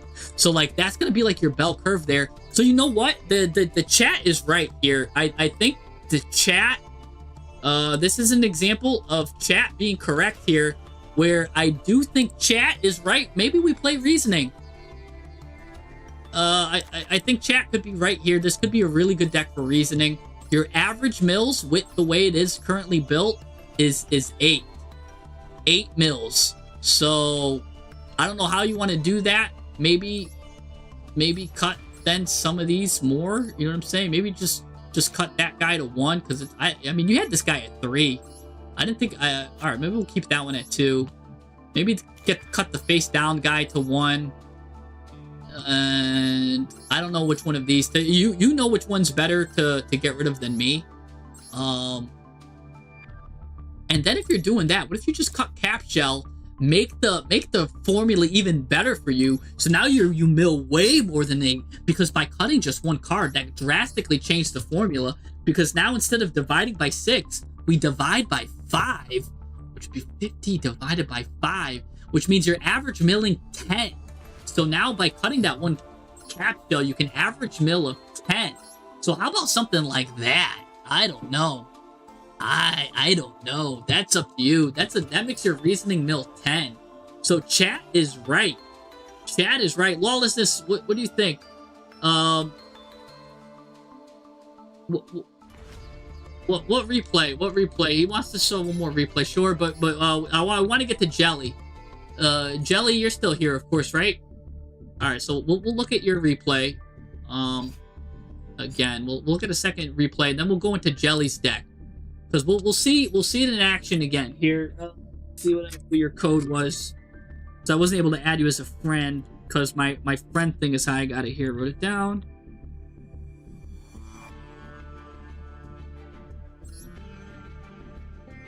All right, which replay? The last one? I'm guessing this Duelist Cup one. All right. All right. Last replay.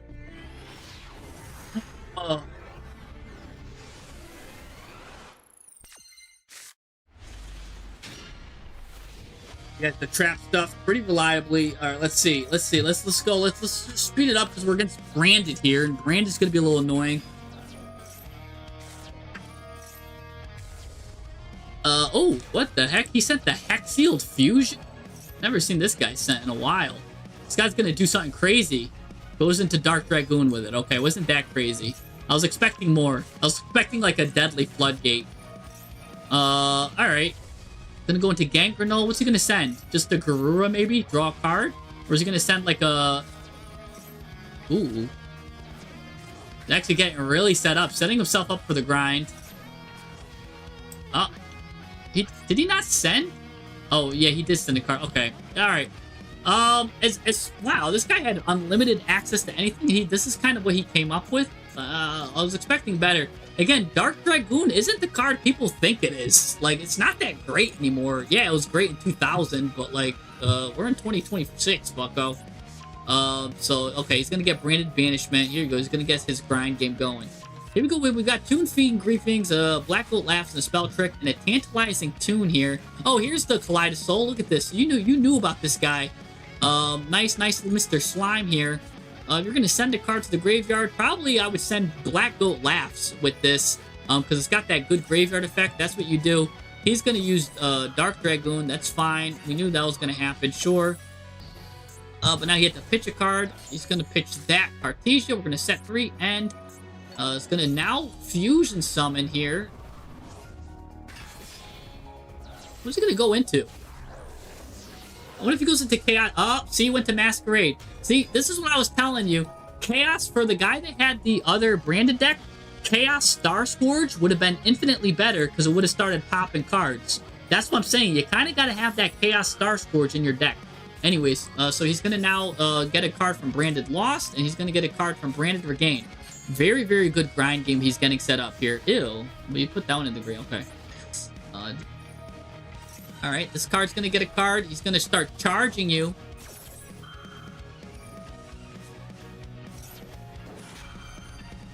He starts charging you here. Let's see. That gets negated. What's he gonna do here now? He's gonna send this. Get branded beast. Yeah.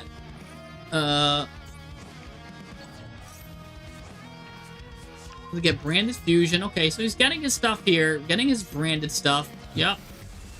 Again, he's not going into Star Scourge. Star Scourge is the out to you. I don't think he even has Star Scourge.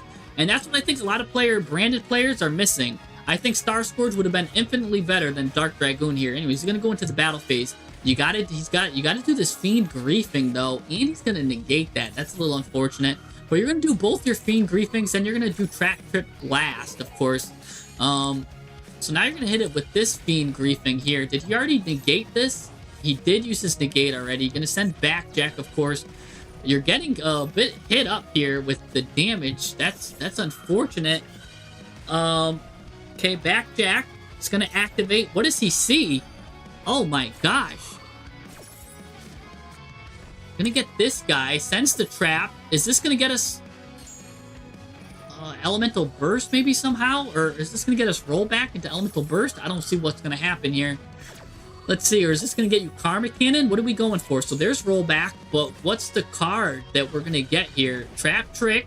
We're taking a lot of damage here. This guy's going to come out in defense mode. Unaffected. He's going to hit you with the Maxi.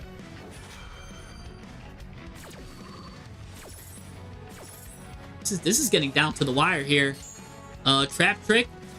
Okay, you send Dimension Barrier. Okay, you're going to do Fusion. I guess you're going to send this guy. Oh my gosh, you're taking too much damage here. Fusion. Okay, yeah, please. But they can't just... Oh gosh. Okay, at least you turned this guy off, thankfully. Woo! My gosh. Ninja Saddle Mosquitoes out here. That's really good. That's going to put little ninja counters on someone. You're going to put it on this guy. You're able to put that. Every time he attacks now, he's going to take damage. What's he doing? He's just not reading.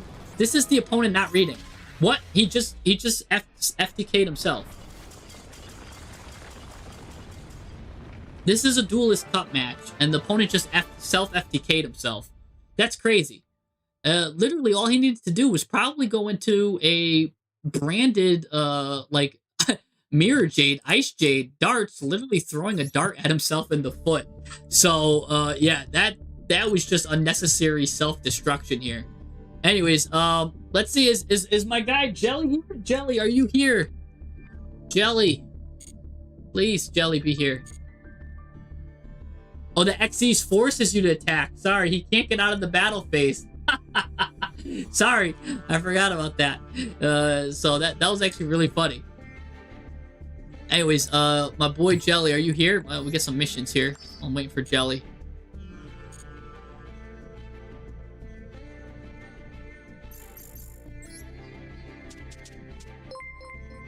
Got a blind second deck by Vencon. If Jelly doesn't... Oh, Jelly right there. Your deck has changed a bit. Okay. So we're going to do Jelly, then we're going to do Vencon here. Alright.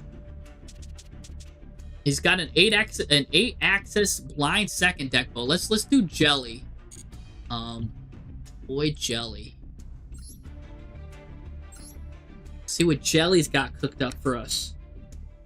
664 485 727.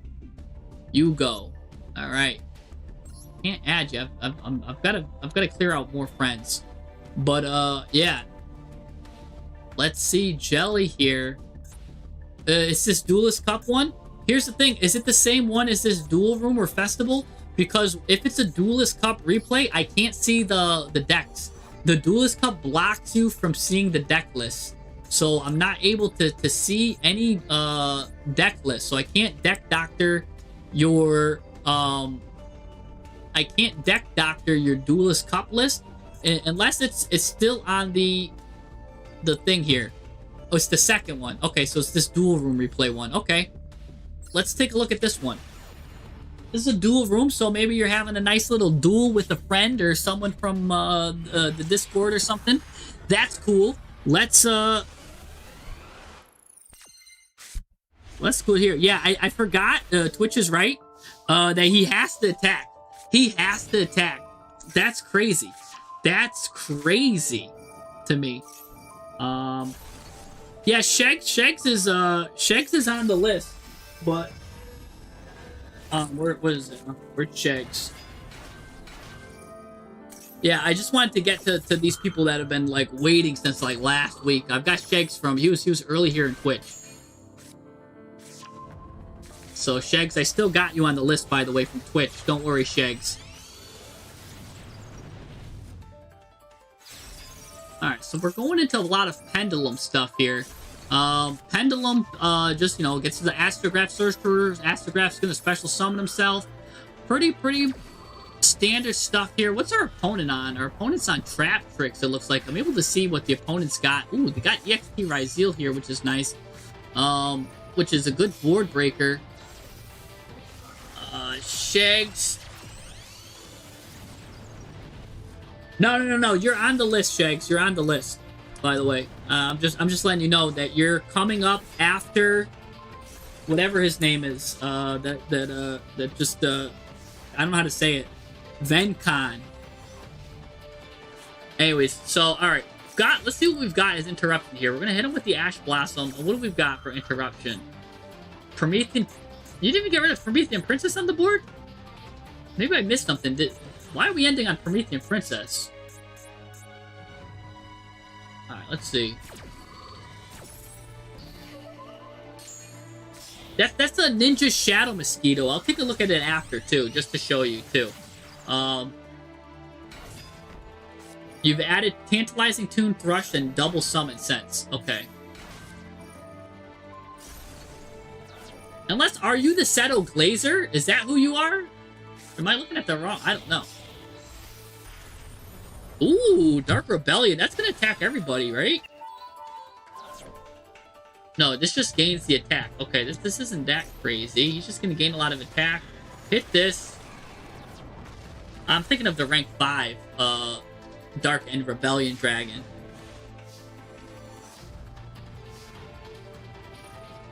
We're gonna special summon a fire here. Get back heavy metal foes, okay.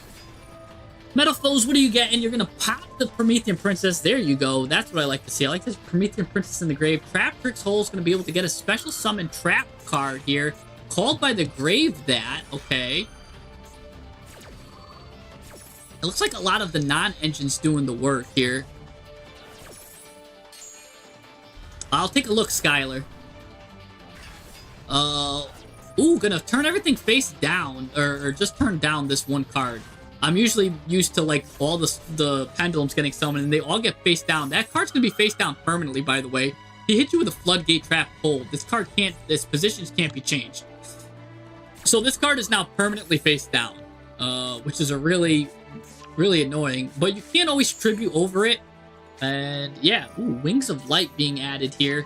Gonna get that Pendulum Gate Magician. I just made a video about Pendulum Gate Magician. He's kind of gotten a little of a circular effect himself, too. He's really good.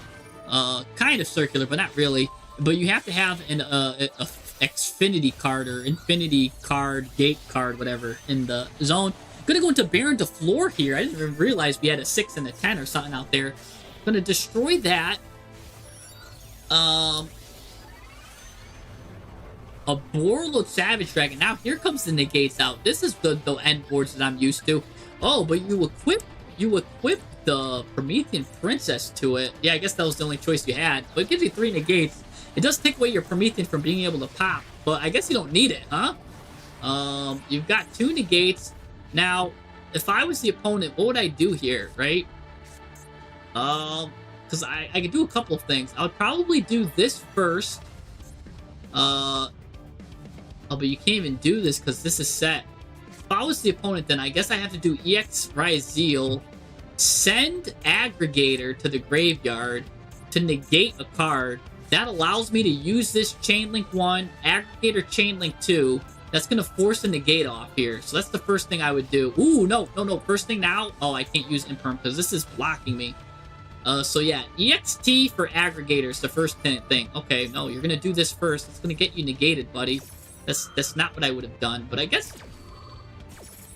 this guy's got a good graveyard effect anyway, so I guess he could do that. So now here comes EXT. Does he not have Meteorologic Aggregator? That's annoying, because now this is Chain Link 1. You've got nothing to Chain Link 2. So that's a mistake here. EXT needs Aggregator. Because yeah, you basically, this card would have been free. So now this card gets negated for no reason. At least this card does come back. This card mandatorily must activate, pop a card. That gets to draw a card. Now you get to go into the Link 4 here. Gets to go into Duo Drive. Duo Drive's going to now add. So he gets his cards anyways. I'm actually mad at the Ryzeal player because he could have gotten did better plays, but he still, I guess, got to where he needed to get anyways. Because I do want to see Meteorologic Aggregator added to the Ryzeal player's deck. I'm gonna go into Traptrix Pinguina here. Traptrix Pinguina is gonna be able to add here. Vespalo is here. Gonna take these two. Now this is some unique synergy between the two of them. That's pretty cool. Detonator is now here. That is like, so that's gonna be here. So I'm very confused. I don't know who is who right here. Like, but yeah, we're gonna go get rid of here. Destroy this. Set these two cards. I don't think you need to set evenly matched. I guess if he destroys everything and then gets rid of that. But, oh, no. Oh, that's going to lower its attack, thankfully. Woo, you're only going to take 500 damage now. I was going to say, I was like, oh my gosh. That's funny. He goes right to the battle phase. That's negated, by the way, because it's in the Imperm column. We're going to special summon just the two cards here. That's another Baron de Flor can come back or whatever. He's got another Synchro 10.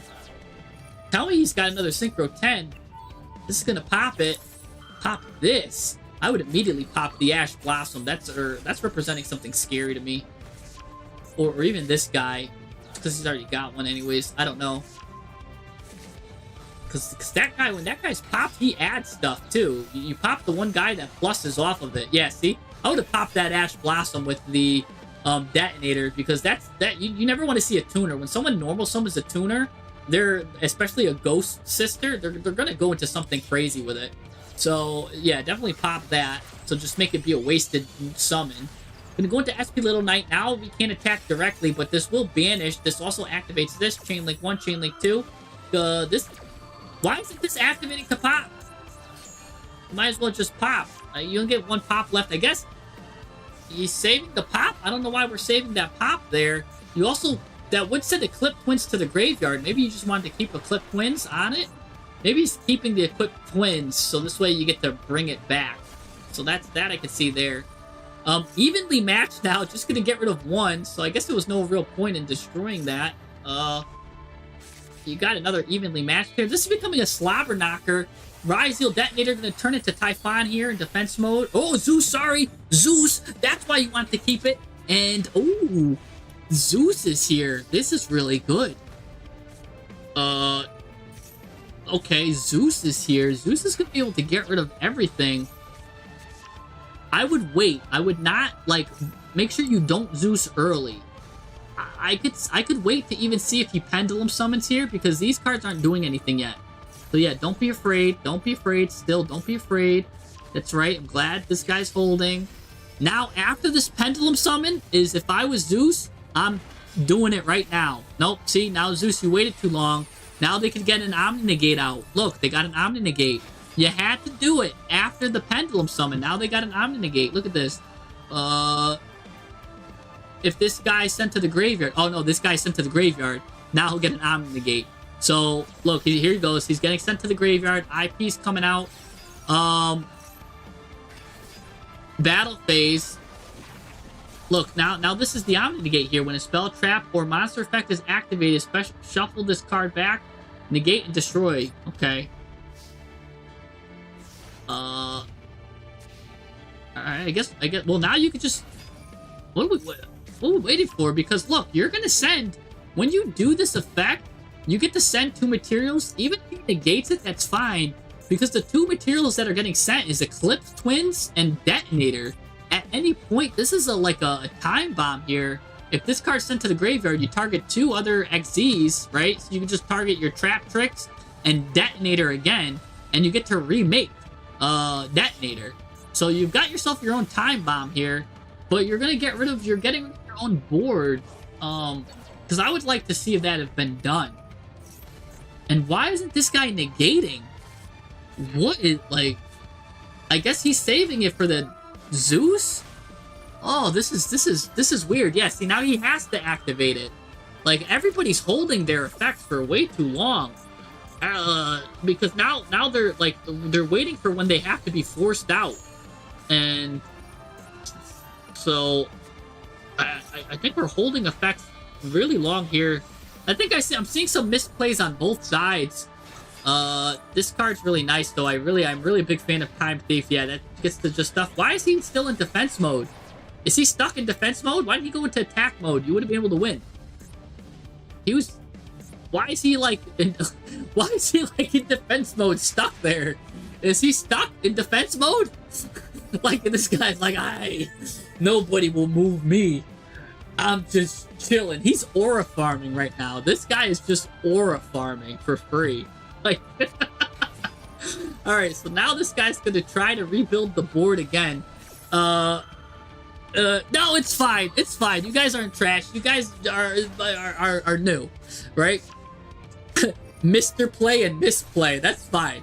It's okay. Look, it's fine. You know I'm joking, by the way. Yeah, we dropped replay. Yeah, this is a replay full of people misplaying, but this is also learning experience, right? Because maybe now he's learning that, look, that he's got a time bomb, like a cool combo that maybe he didn't realize. Maybe he was saving this for like emergency situations. You know what I'm saying? He didn't realize that he could have just did like in the battle phase even, you could have done this. And then you could have brought your detonator back in attack mode with 3,000 during the battle phase. Boom, just the attack, you win. But like, see, that's stuff you learn later. You know what I'm saying? That, oh, wow, I can get another monster in the battle phase. Anyway, so this guy's getting rebuilding his board right here. After the pendulum summon, when you just see pendulum summoning like 20 guys, just wipe this board clean. And when you wipe this board clean too, just do this quick effect too. So you banish yourself. So you don't even need to worry about your own card getting destroyed too. So you'll still have 2 cards, and then you clean this board up. You'll be able to get your detonator back and have it with another pop. This all needs to get cleaned up right now. Let's clean this up, please. Clean this up with Zeus right here. No, don't even let your opponent do anything. Clean it up. No, stop letting him get stuff. No, what's he doing? He just targeted you. What's going on? Why isn't Zeus activating? Could Zeus not activate? What was going on? Did I miss something? What happened? Why did Zeus not act? No. Oh my gosh. What are you saving Zeus for? What is he? What are you saving him for your one true love? Like, wow, you're saving him. Talk about waiting for, like, this is like the person that's like on like a dating app that sees like a gorgeous like a soulmate, right? A gorgeous soulmate, and it's like, you know what? He's making 20, or he or she's making 200K. I really wish that they were making 300K. Like, what is going on? Why we save ourselves here? That's all right. This is low rank though, by the way. So don't worry about it. We all make mistakes. There is learning. This is learning experience, and that's what's going on here. We're gonna learn here, and we're gonna make stuff better. Yeah, don't save that Zeus here. So what I want to know is, am I copying the pendulum deck, or am I copying the trap tricks deck? That's the question. Am I copying the yeah, he was saving himself for his marriage, you know, like he was really. Am I copying the trap tricks deck or the pendulum deck? Because I remember you saying something about it's the trap tricks deck. I think you wanted me to talk about, right? Jelly. Which one? You were the opponent. Yeah, so yeah, that's fine. So we're gonna copy. Both players were making mistakes. So we're gonna copy that, and it's, by the way, it's fine to make misplays. I misplay all the time. I think you know what they say. Don't throw a stone if you know what I'm saying. If you haven't done the sin, and I've certainly misplayed all the time. So I think every one of us in this chat, none of us can say that we haven't misplayed. None of us, right? Every single person misplays. So, by the way, every single person misplays. So, again, don't worry about misplaying. So, EXT Ryzeal, already the first thing I'm going to tell you to do is add this guy. His name is Aggregator, right? What you do is, what you're going to have EXT Ryzeal, when you're breaking a board, you want to send this guy Aggregator to the graveyard. Because if this guy is sent to the graveyard, you get to target a face-up card on the field, negate its effects. It's only a super rare too, so I'm not even requiring you to do much. So the first thing, no, everyone misplays SOS. Get out of here. So everyone misplays. So this is the first card I want you to get. If this card's sent to the graveyard, target a face-up card on the field, negate its effects, right? So boop bop, that's already a great addition there. Let's get rid of, let's just have 2 Trap Trick Sarahs. Maybe 3 is fine. But we'll just get rid of 1 for now. Just do that for me. Let's see what else are we gonna do here. So that's a great card. Already your deck is infinitely better with that. Just 1 Tantalizing Tune. You've got a lot of normal traps here. Tantalizing Tune is great if you have more than 14 targets. And you've got a lot of targets here. You've got a lot of targets. And what's cool is, you won't play a full playset. I think you could play her at 2. I think that's really good. Because even if you send something like Black Goat Laughs, now you're sending it, drawing 2, and you've got a good graveyard effect, right?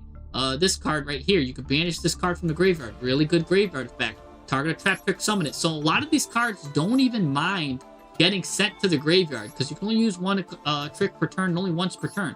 So there's pretty good stuff. So sometimes you might not even want to do it for the beginning effect.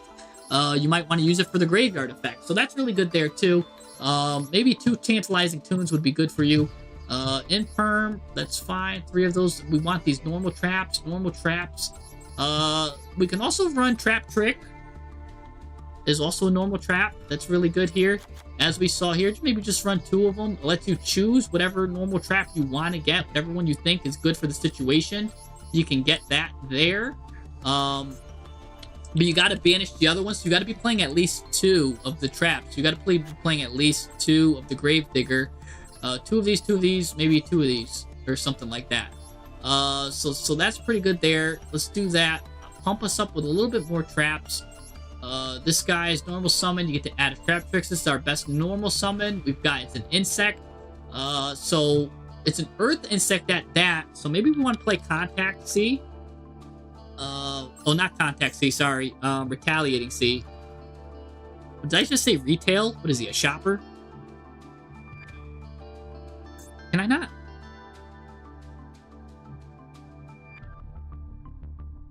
Yeah. Retaliating Sea, not retaliating. Retaliating Sea is real good. It lets you add an earth insect monster. This is an earth insect monster. So, this is really good because now you got yourself a searcher for Mantis, right? You also got, you can't search him because you just got a little bit more attack, but 1500 less attack. You can get yourself a searcher, you can get yourself a Max C searcher. It works really well. You even play this at 3. This is a really good card in the meta too. Counters Draco Tail extremely well. I don't know how much we're going to see Draco Tail with their cards being banned, but maybe worth a shot to play 2 Retaliating Sea, see how it's doing. If it's doing really well, bump it up to 3. If not, then maybe bump it down to 1. But I would encourage you to play 2 of these. Let's see, because it looks like you could search. It can get you started with your normal summon here. So that's really good. Yeah, I went to law school. I didn't go to English school. I'm sorry. Yeah, that's crazy. Yeah, we've got Bonfire, which is gonna add. What's Bonfire adding? Level 4 lower Pyro. Oh, duh. Yeah, it's adding the Ryzeal. For a second, I'm like, what Trap Tricks is that gonna add? Yeah, we're adding EXT with this. Of course.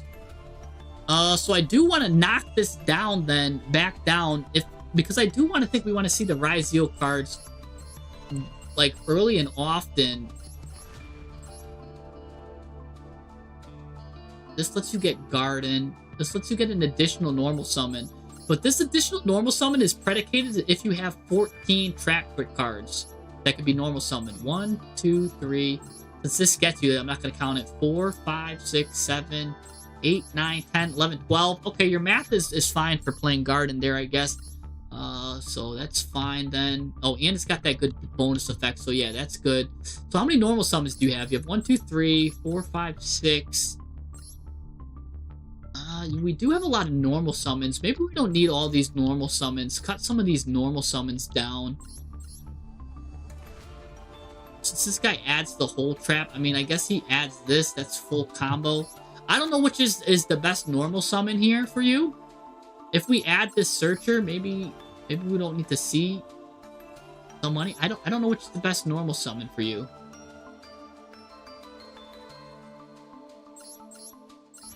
But maybe just whatever one is the best normal summon, keep that one at 3 and bring the other 2 down to 2. So let's just pretend that Mantis is your best normal summon. Bring both of these down to 2. And just leave it that way. Because you want to have about 7 or 8 normal summons, no more, no less. So that brings like 3, 4, 5, 6, 7. That's the math there with the normal summons. So again, I've shown that graph before as to why 7 and 8 is the best amounts for normal summons. So I would just do that. And don't forget, these can also be normal summons as well in emergencies. So yeah, you even have a couple more. I do think it's fine if you're above 40 though, because again, you're playing Tantalizing Tune, which some of these are bricks you don't want to see, right? We want to bury Plasma Hole. We want to bury some of these cards. And if you're playing Trap Trick, it's fine to be buried. A lot of the issue with this deck that I saw didn't come from the deck list too. I think this is a fine deck list. I think it was how you were using it too. Again, you were holding Zeus for way too long. Like, you were saving him for marriage. So you don't need to wait for marriage to pop Zeus's effect.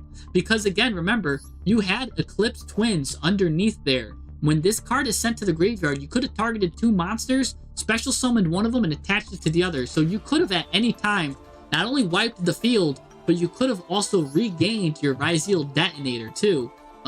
So don't forget to do that. So that's really good there too. Really good stuff. But this is good. This is a good build. This Dragon Dark Rebellion detached to target a face up, its attack becomes half, and then it lost. I mean, that was good for battle, I guess, and then you went into Zeus. But you have to detach 2 materials for this. I think we could find a better ranked 4 battle card than that. Give me 1 second. Let's get XZs. Let's see, like Silent Honor is really good because that just sucks up the opponent's monster instead. Evil Swarm. Where's Exciton Knight? Exciton Knight needs to get added. Hold on. Yeah, whoa.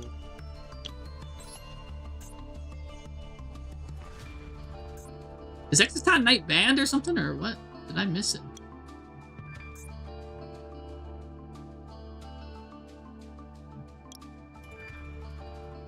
Exciton? Okay, yeah. No. Evil Swarm, Exciton Knight. You want to add this card. This card is a really good board breaker. If your opponent's got, it's a level of rank 4, once per chain during your main phase or your opponent's battle phase. So during your main phase or opponent's battle phase, if your opponent has more cards in their hand and field, get to just detach the material, destroy all other cards on the field. And then guess what? Even if they like stop it or something, it's once per chain. So you can even do it next turn too. During opponent's battle phase. It's crazy. This card is nuts. This card wins games too. So that's really good there. The only downside is this is your opponent takes no damage for the rest of this turn, but that's fine. Exciton Knight is definitely a card you want to get involved in the situation. Let's cut one of these. Let's also see what else we can get, because I think we can get some more better 4s. Better 4s out there. Yeah, see, there was Exciton Knight. This is a good spell trap destruction. We don't really need that.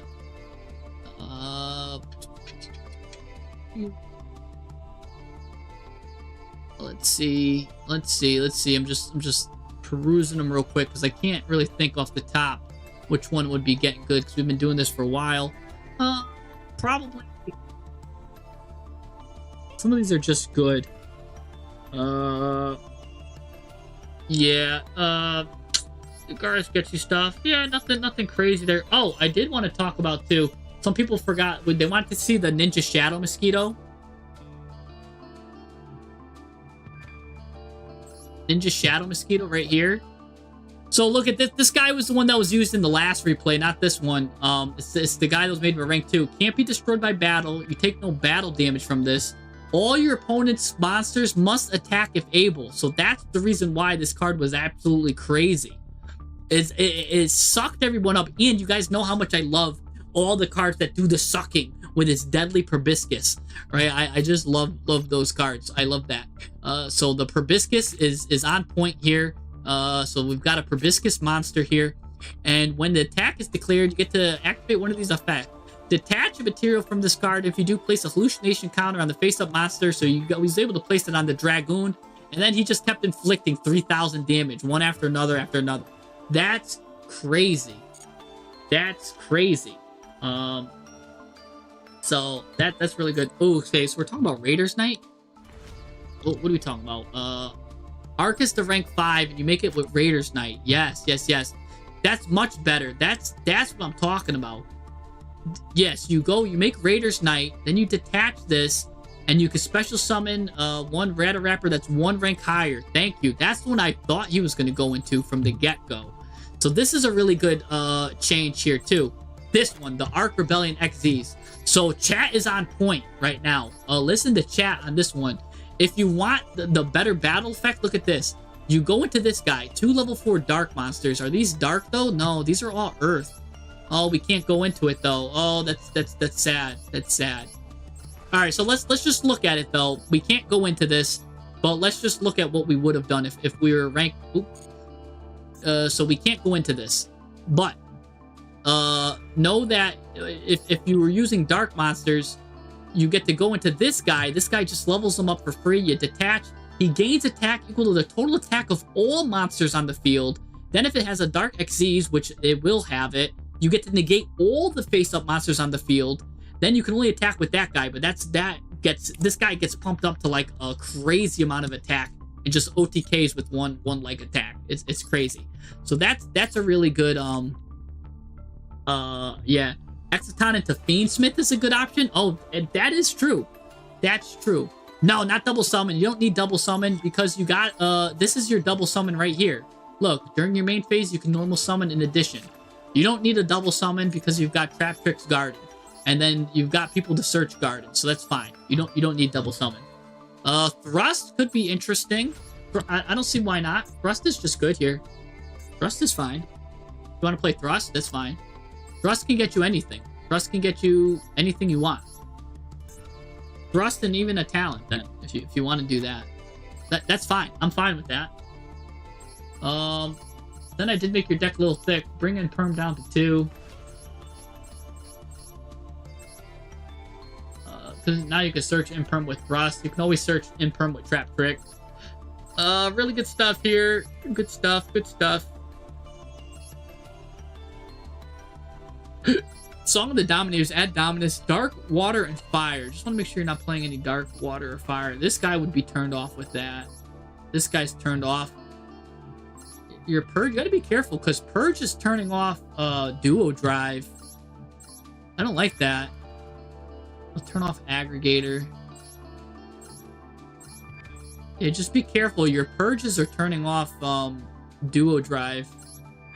Just be aware of that. I don't know if I like that then. Maybe just take out. Maybe just take these out. I don't know. Well, how do you feel about that? Like, I don't know. I don't like if I'm playing Ryzeal, I don't like Duo Drive ever being off. I'm glad it's been full health. Yeah, there we go. But this brings us down to 43. This gives you another extra deck slot to play around with. Again, so if you really needed Sarah to 3, you could do that.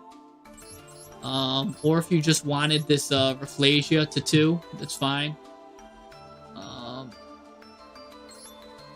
But yeah, I think this is good. I think this is really good. Let's just look and make sure we're not missing a good Trap Tricks card, too. Because, yeah, you've got her, one. You've got her. We need this one. Tribute this card. And that's if you're getting to a real grind game. Okay, I don't know. There's stuff that could be improved. But I'm not worried too much on this is really good thing here. Again, and then cut as you see fit. Maybe you'll start cutting this down to 2. You can get it down to 40 eventually. But it's fine at 43 again because you're running some bricks. So you can even get this to 45. So don't think that you need to get this down to 40. Because you don't. Because you're running some cards that you don't want to see.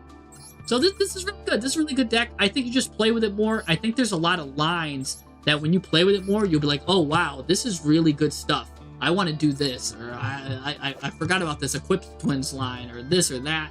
Really good stuff. This is a really good deck. All right, next is my boy on Twitch here, Shegs. Is Shegs from Twitch here? Is Shegs here from Twitch? Shegs. My boy Shegs.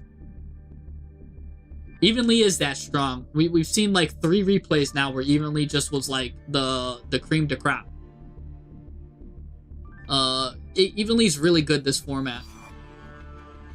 Cause what, you just bait their negate, then Evenly them, right? Hey, thanks for the hard work and entertainment. Sorry since after the timer ended. That's fine, man. That's fine. The reason why there's a 2-hour time limit is because I don't want the I can't do the deck doctor for that long. I get too tired. But hey, look, all the donations help. Thank you, Night Phoenix. Thank you so much. Because yeah, it helps me out paying for internet here. It's first of the month, you gotta pay rent. You know how it is. So Shags, you're up, and he's here. You play the roguest of decks, he says. So we're in for a treat probably. Let's see what Shags has whipped up for us. Shags.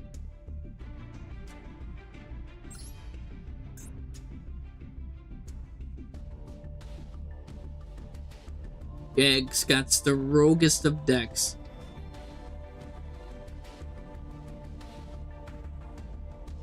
Alright, insight. Let's see, what rogue are we talking about? This looks absolutely classy here. I see, it doesn't look that rogue. If you're on a primate engine, that's fine. That is fine.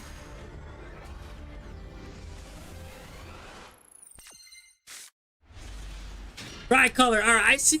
You know, guess what? I'll put you for the next list like I did with Jelly, right? Because like Jelly was here. Oh wait, hold on. I want to see this. Jelly was here like 3 streams, and I had another guy that was here. Who was it? The Lawless was here like 3 streams. I'm gonna add you to the list, right? And if I see you again, Tricolor, I'm gonna make sure I get you. Don't worry. I see you. I saw you chatting in the chat. Don't worry, Tricolor. I'll get you. I'll get you, Tricolor. So I'll make sure. Because some people I do recognize the names over and over, and I do give you guys a treat, and I'll give you guys a free flash pass if I see you guys all the time in chat. Don't worry, I do that. Anyways, we're going in here. Oh, hold on. Whoa, this guy's playing the Dragonic Warrior. Everybody's thought that this guy was an April Fool, but you were able to go special summon a dragon there. You were able to special summon. Hold on. Ladies and gentlemen, everybody was calling that card a troll. Everybody was. I gotta see the beginning of this. I missed it.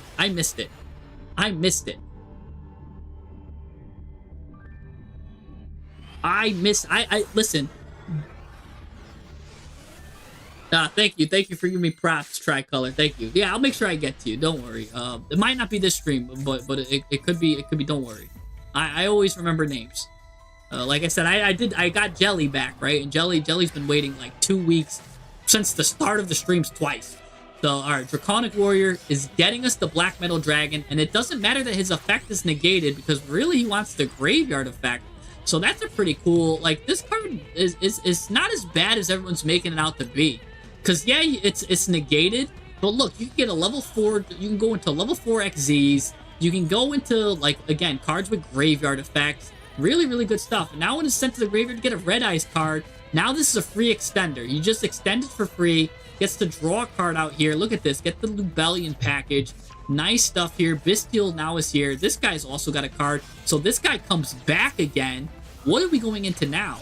Rank 2, Heretic Seal probably. Heretic Seals is here. Heretic Seals. This guy activates again. This guy is not hard once per turn. So we like seeing that. We're going to do this. This guy's going to now go into Verte Anaconda, probably going to go into some Dark Dragoon. Everybody goes into Dark Dragoon. I'm glad you're holding it, though. Don't do it right away, right? We're going to set this card. Gonna go into Dark Dragoon as expected. Everybody and their mom loves Dark Dragoon for some reason. It's not that great a card. I told you how I've been loving Timaeus more than this card, but whatever. We will be able to use Bestial Magma and to do a Max Metamorph to go into an Omni-Negate as well. So we've got 2 Omni-Negates potentially here. And we're against Tyr. Tyr and Fiendsmith. 2 really, really good decks combined together.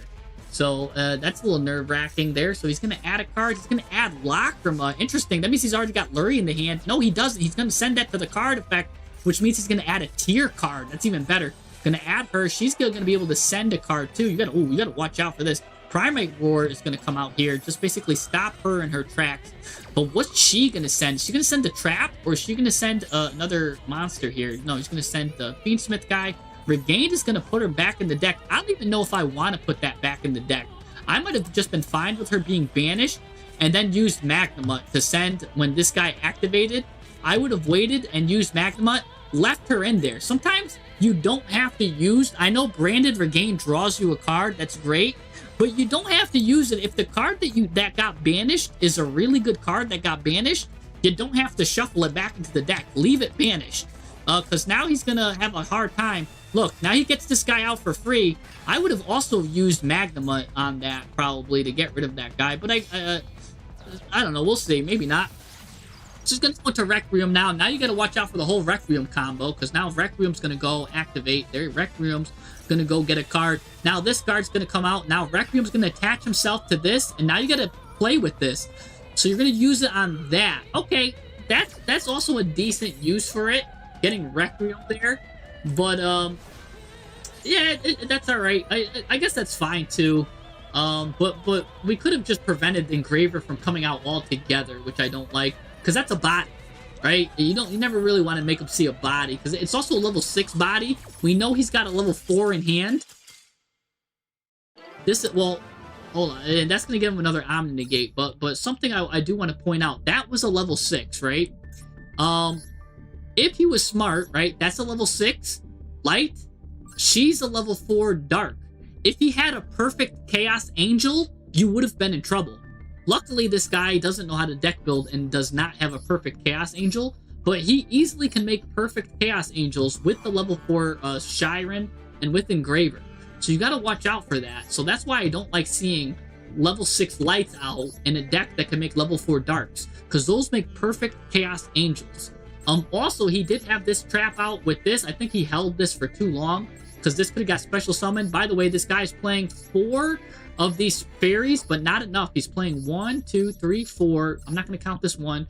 5, 6, 7 fairies. This guy, 8, 9, 10. Okay, all right. He started adding 11, 12, 13. All right, never mind. He's playing enough fairies. His math is right. His fairy math is right. You want to have 14 other fairies. All right, so, okay. So ignore that. So at least his math is good there with the fairies. But let's look at our deck here. We're here to look at our decks, not the opponent's decks. We don't care about their trashy decks. We care about our decks. Let's take a look. Insight. Let's see what kind of insight you can give us here. Oh, you're also on YouTube? You're Segstar? Okay, good. Good to know.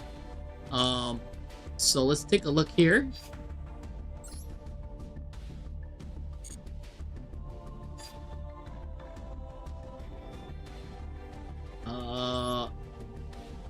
Wait, what did I do with... Oh, I already copied it. Alright, so I had a brain. Alright, so we've got the Lordly Lord package with Drill Beam. Really good stuff. Gonna get the Ether Barrel out. Really nice stuff. Do we need to Dragoons immediately? That's the first thing I see. Do we need to be playing 3 bricks instead of 2? Oh, I don't know. I don't know about that. Also, we're only playing 14 extra deck cards, so we've got room for 1. I don't know if we need to be playing 2. And isn't there a way? Can't we just shuffle the cards back into the deck too? Aren't you playing Primate Fusion? That shuffles the cards back, so you don't even need to play 2. Because even if you play 1, you could shuffle it back with Primate Fusion. So, already know that Red Eyes can get shuffled back with Primate Fusion. You can shuffle it back. So even if this card gets sent, feel free to shuffle it back. So we've got Dark Magician and you're making it for, so you're making Dragoon, so if it gets the double pop, normally if you're making it turn 1, you can't do the double pop anyways, and it's not in a good player. It's not going to survive until turn 2. Like, so that double pop usually never happens. And then for you to get this card, you'd have to like. We'll go over that, but I think surely you just need 1 black dragon, really. So we'll leave that though in. The 3 black metal dragon was cool. I really liked the tech of the Dragonic Warrior. I think that's good, and I think just play him at 1. Special summon level 4 or lower dragon, so you get him. He's got the graveyard effects. That's a really good use for this guy, right? I don't think he should be a UR, but I do think that you're using him correctly. Yeah, the 3 Ether Bills is nice. This guy here, you send a level 5 normal monster from your deck, so this lets you send the Black Dragon, or you can even send the Dark Magician. Send that guy, increase its level by 1, so basically a free special summon here, which is nice. And then during the main phase, except the turn this card was sent, you banish this card, add a Red Eyes Fusion. Oh, so that's why you do that, because you don't want the Red Eyes Fusion. I see what's going on. I see why you're doing this, because you want to send 1 and then you want to use these 2 for the fusion. But this is like after turn 3 too, because it can't do this on the turn that it was sent. So like in that time frame, you probably could shuffle it back in. You also could it just needs to be Dark Magician plus Red Eyes Black Dragon or a Dragon Effect monster. So it doesn't even need to be Black Dragon himself. Just needs to be a Dragon Effect monster. You just need Dark Magician, really. So you could still send a Black Dragon with this guy, and then when you do a Red Eyes Fusion, you could just do a Dragon Effect monster. In fact, I'd rather see you send Lubellion and Dark Magician, and then have Lubellion come out with like the Sereneer and stuff. It doesn't need to be a perfect Dragoon. You could just make it. Really good at itself. But yes, oh, this is during the main phase. Hold on. Whoa. I didn't even... Yeah, thank you, Illustrious. I'm sorry. I thought this was... Oh, no, you banish this card from the graveyard. Yeah. You still have to do this, a graveyard effect. Sorry. Okay, so I was right. I thought for a second it was an on-field effect. Yeah, no, you gotta banish this card from the graveyard. You gotta wait a whole turn. Which is annoying. I don't like cards that we gotta like survive and wait till turn 3. Unless we're running a grind deck, which I guess we kind of are. Primate is really good at grinding. So this will probably give you a turn 3, which is good. I do like the Max Metamorph pack. Since you're running all these dragons, Max Metamorph pack is good. If you do want to just add a little bit more spice to it, you could. You could just play. You could either play an Incoming Machine, or you can also play a Metal Flame Swordsman. Probably I would play Incoming Machine because this guy is a card effect in hand. You'll turn on Canine with this. This will allow you to search Full Metal Dragon and will allow you to set Max Metamorph. Or if you already just have that, you could just add Max Metamorph Trap. So that kind of gives you a little bit of options there. This also, if you control a Metamorph Trap, it got a little bonus effect. You get to banish this, and then you could target a defense position monster and change it to attack position. Sometimes that could be valuable. It's a monster with a lot of defense. Maybe that, just because I made some room there. But we're playing a lot of Bystials. We got the branded stuff, which is good. Because you're running so many Bystials, too, you might even want to run a branded... either branded Beast might be good here. I would just say branded Beast could be a good card, too. This is really good because these guys just keep coming back. So, really good stuff. But yeah, I guess you don't need to. I mean, branded Regained is just good on its own. This is all good on its own. You've got Lubellion with this. Everything's good here. I like this. Love this. Love the Super Poly stuff. Love your Super Poly targets.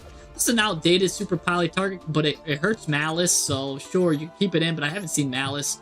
Your Super Poly targets are great here, so I'm not even don't even care. If you want a really spicy Super Poly target because you've got the room, you can play Ace Spade Speculation. That's a fun Super Poly target. You just have to put one of your monsters face down, and then you can get this guy out. So that this guy's cool, and then he can just keep coming back. So Ace Spade Speculation is a cool one if you got the room. Yeah, some other good poly targets. You know, you've already got him, really. Yeah, pretty much that's good there. Actually, there might be since you're playing Dark Magician, I don't know. There could be some good, interesting stuff. It's fine. Your targets are perfect. Not really too concerned about this. You can also normal summon it. You can get some of your opponent's normal monsters, shuffle this back to the deck, get first of the Dragon Lords. That's if you need 3 normal monsters. I see that's probably why you're playing 3. But getting this guy out is so rare. It can't be destroyed. It's unaffected by monster effects, but it's still I don't know if it's worth the brick. I don't know, because you didn't even go into it when you had the chance. So it's like you have it as the option, but you didn't even want to go into it. So I don't know. I think you could cut this. If anything, there is the Walmart version of it. It's First of the Dragons. The Walmart, you can play the Walmart brand, First of the Dragons. You only need 2 normal monsters, so you can shuffle it back in there. It's the Walmart brand, not as good. It still can't be destroyed by battle except with the normal monster, and it's still unaffected by normal monster effects. It's got 1,000 attack less, but don't forget the what is it? The Primate Fusion. We'll be able to add the level 5 Primate guy to your hand, which you are playing. So you get that little bonus effect too. So but yeah, First of the Dragons. It's basically the Walmart version of First of the Dragon Lords. But you don't have to play 3 normal monsters, and it works with 2. So I guess if you really want to keep that Heart and Soul in the deck, we'll keep that at 3, just so you don't have to be worried. But then we do have to worry about, we'll take that back out then. We do just have to worry about, then that's 3 cards. When you have 3 cards that are normal, you have a 33% chance for one of them to be in your hand. So that means 1 out of every 3 games, you're bricking, or you're having a brick. I really don't like that. At least at 2 cards, 22% chance, and it's like 22.7. And those are better odds for me. I like that. But that's just personal, my opinion. If you're fine with 1 out of every 3 games, and that's even just going first. Going second is going to increase these odds. If you're fine with 1 out of every 3 hands having a brick in your deck, that's fine. You could run these numbers for this. Some chat saying a Toad of the Branded. That's something that lets you synchro summon, I believe, on your opponent's turn, right? Yeah, you let's get the synchro. So yeah, and then it does like a weird effect. I don't know if I like a Toad. It is a strong trap, but he's not going to use it for the synchro summon. So like he'd have to use it for this. While you control a Bestial, banish any monsters that would be sent to your opponent's graveyards as tribute for their ritual, fusion, synchro, or link. It's strong, but I don't know how much I like it, because look, they still get to do their ritual, fusion, synchro, or link. And sometimes that's enough right there, right? Like, it's fine that my card, like, Mitsurugi doesn't care if their cards get banished. They just care that they get tributed. So, I don't know. That's a good card, but I don't know if it's that great, or it's worth a brick. Another brick slot. He's playing 3 bricks as it is. I don't want to give him another trap. It's a brick. Technically, he's playing 4 bricks, but this max Metamorph can easily come out with all the level dragons he has. So, not worried about that. This is good here. The normal spell, you really want this Black Metal Dragon coming out, so that's fine. Other than that, this rogue deck, you call it, is not that rogue. I think this is really good. I think this is good. Yeah, you get out. Yeah, you got a lot of space in your extra deck. Shuffle from grave. You get out more than I think. Okay, yeah. So Segs. Yeah, this is the Shegs. This is a good deck. I'm not. Yeah, I'm not really saying that. I don't think this is a bad deck at all. I think it's a great deck. Honestly, this deck can easily hit Masters 1. You've got a grind game going. Sometimes that's enough. The only concerning thing, Shegs, is the 3 normal summons. So, or sorry, the 3 bricks. Your normal summons, it looks like you're good here. You looks like you've got a good ratio. Yeah, like 6 to 8 normals. Looks good. Like, everything here looks good. There are a couple of cards that might take like a little bit of setting up to make it work. But other than that, you've got some good stuff here. You've got the 3 Lordly Lords. Yeah, this is good stuff. And I really like that you got the 1 copy of Dragonic Warrior and you're making it work. Good for you. And Black Metal Dragon's a great card for it. You also could summon Ether Barrel, and I know this is weird, right? You summon Ether Barrel with this guy and go into an Xyz 4. What that does is at least that puts Ether Barrel now in the graveyard. So in the standby phase, if you have one of your normal monsters in the graveyard, if you somehow get that, right? So if you had like this guy and now you get the Ether Barrel, at least you can get that grind game going. That can get you a grind game. So that lets you at least look at Xyz 4s, which, and you can see that there's a bunch of stuff that you could go into.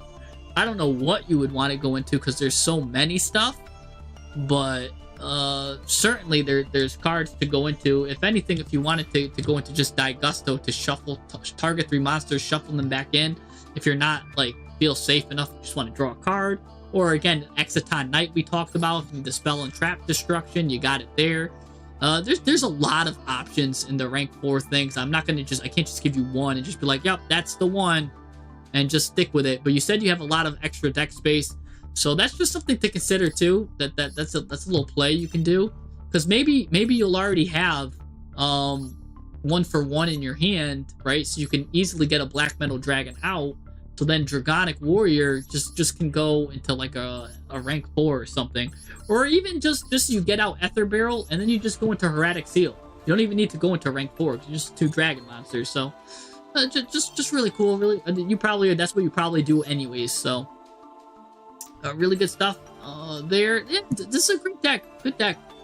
Good deck. The biggest problem I see is the triple normal, which is the biggest problem. And that's if you want this guy to be your boss monster, though. If you don't need this guy to be your boss monster, which I don't think you do, you can just play 2 normals. Play 2 normals, and then you give yourself a free spot. Yes, it's a bestial primate control deck. That is true, AA7. Dark Magician to Super Poly into Dragoon. Yeah, you could do that if they get a dragon effect monster. You could special summon Primate Lordly Lord, special summons Dark Magician, then you Super Poly your opponent's dragons away. That's something. You know, there's a lot of interesting super Poly targets. You could look into the black dragon stuff too with that. You could probably look into the dragon and spellcaster one too. Mysterion.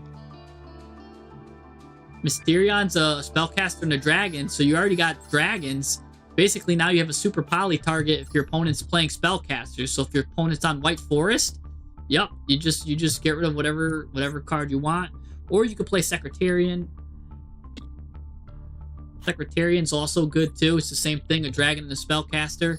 It turns off, funny enough, the activated effects of special summon dragon or spellcasters. Maybe that's a little bit better than Mysterion in some ways, because this counters Dracotail, this counters White Forest.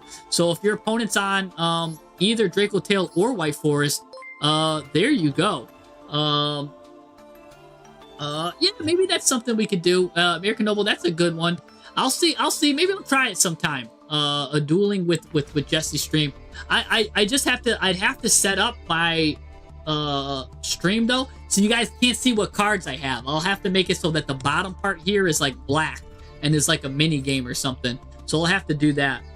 But yeah, so definitely I think there's a lot of stuff you could do here. There's a lot of options with that. Also, would you guys be interested in that? Let's see. I'll take a poll if that would be something you guys are interested in. Let's just do... I'll do a poll real quick. Let's see if that's something we'd be interested in. Let's see. Would you like a duel with Jesse stream? Alright.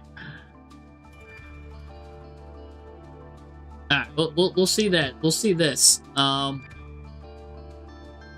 I'm doing a poll here. Would you guys like to see that?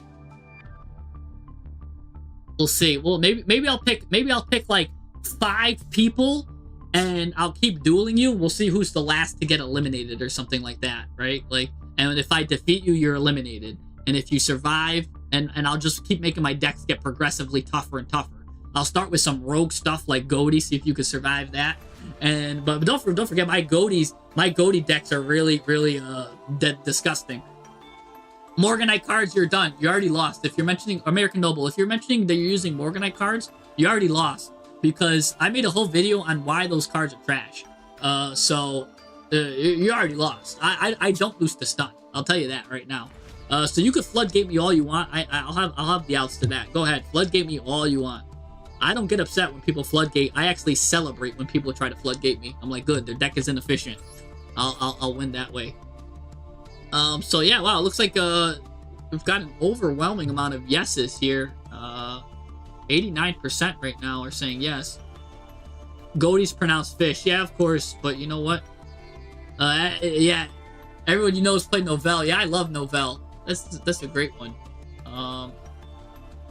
We got 19 votes. Okay. That's something. I could try it out. We could try it out. We can give that a shot sometime. Give that a shot. So yeah, that's really good. I really like this, by the way, Shags. You can only manage to get to Diamond though. I think you could take this and you can get to Masters, no problem. I think it's just maybe how you're playing, then how stuff's getting layered. Maybe again we could fix up the extra deck a little bit more. But this is a good deck. I don't see what's wrong with it. I don't. Let me see something. Unless there's like a good dragon I could find that might be just good all the way around. But yeah, good deck here. Good stuff. Yeah, Shags, I like it a lot. But yeah, I definitely believe in you. I think you can get this to Masters, no problem. Maybe you could go look into some more Link stuff like Dragoonity. Could be good to send some dragons to the graveyard. Maybe there's like some more combo stuff there that you could look up. But as far as like the stuff I'm seeing, pretty good. Again, you go into rank 4, Exciton Knight, and then go into Fiendsmith with that. Some interesting stuff. Maybe put a Fiendsmith engine because you can get rid of a lot of your extra deck stuff. But Secretariat Dragon looks to be a really good super poly target now too. So definitely think about putting that guy in, if anything. So yeah, do that. That's really good. I'll just add this dragon back. But good stuff. All right, guys. It's 9:14. I'm getting tired. We've been streaming for 3 hours now. So if I didn't get to you, I'll have to get to you guys next time. But good stream today. I will see you guys next time. And thanks for joining. Hope we learned a lot. I learned a lot of stuff here too. Even with this, we talked math. We talked how to make our decks better, and that's all we can do. You know what I'm saying? So yeah, no, definitely American Noble. And I want to see that TCG too that you're working on. So yeah, we'll get there. But anyways, I'll see you guys next time. Take care.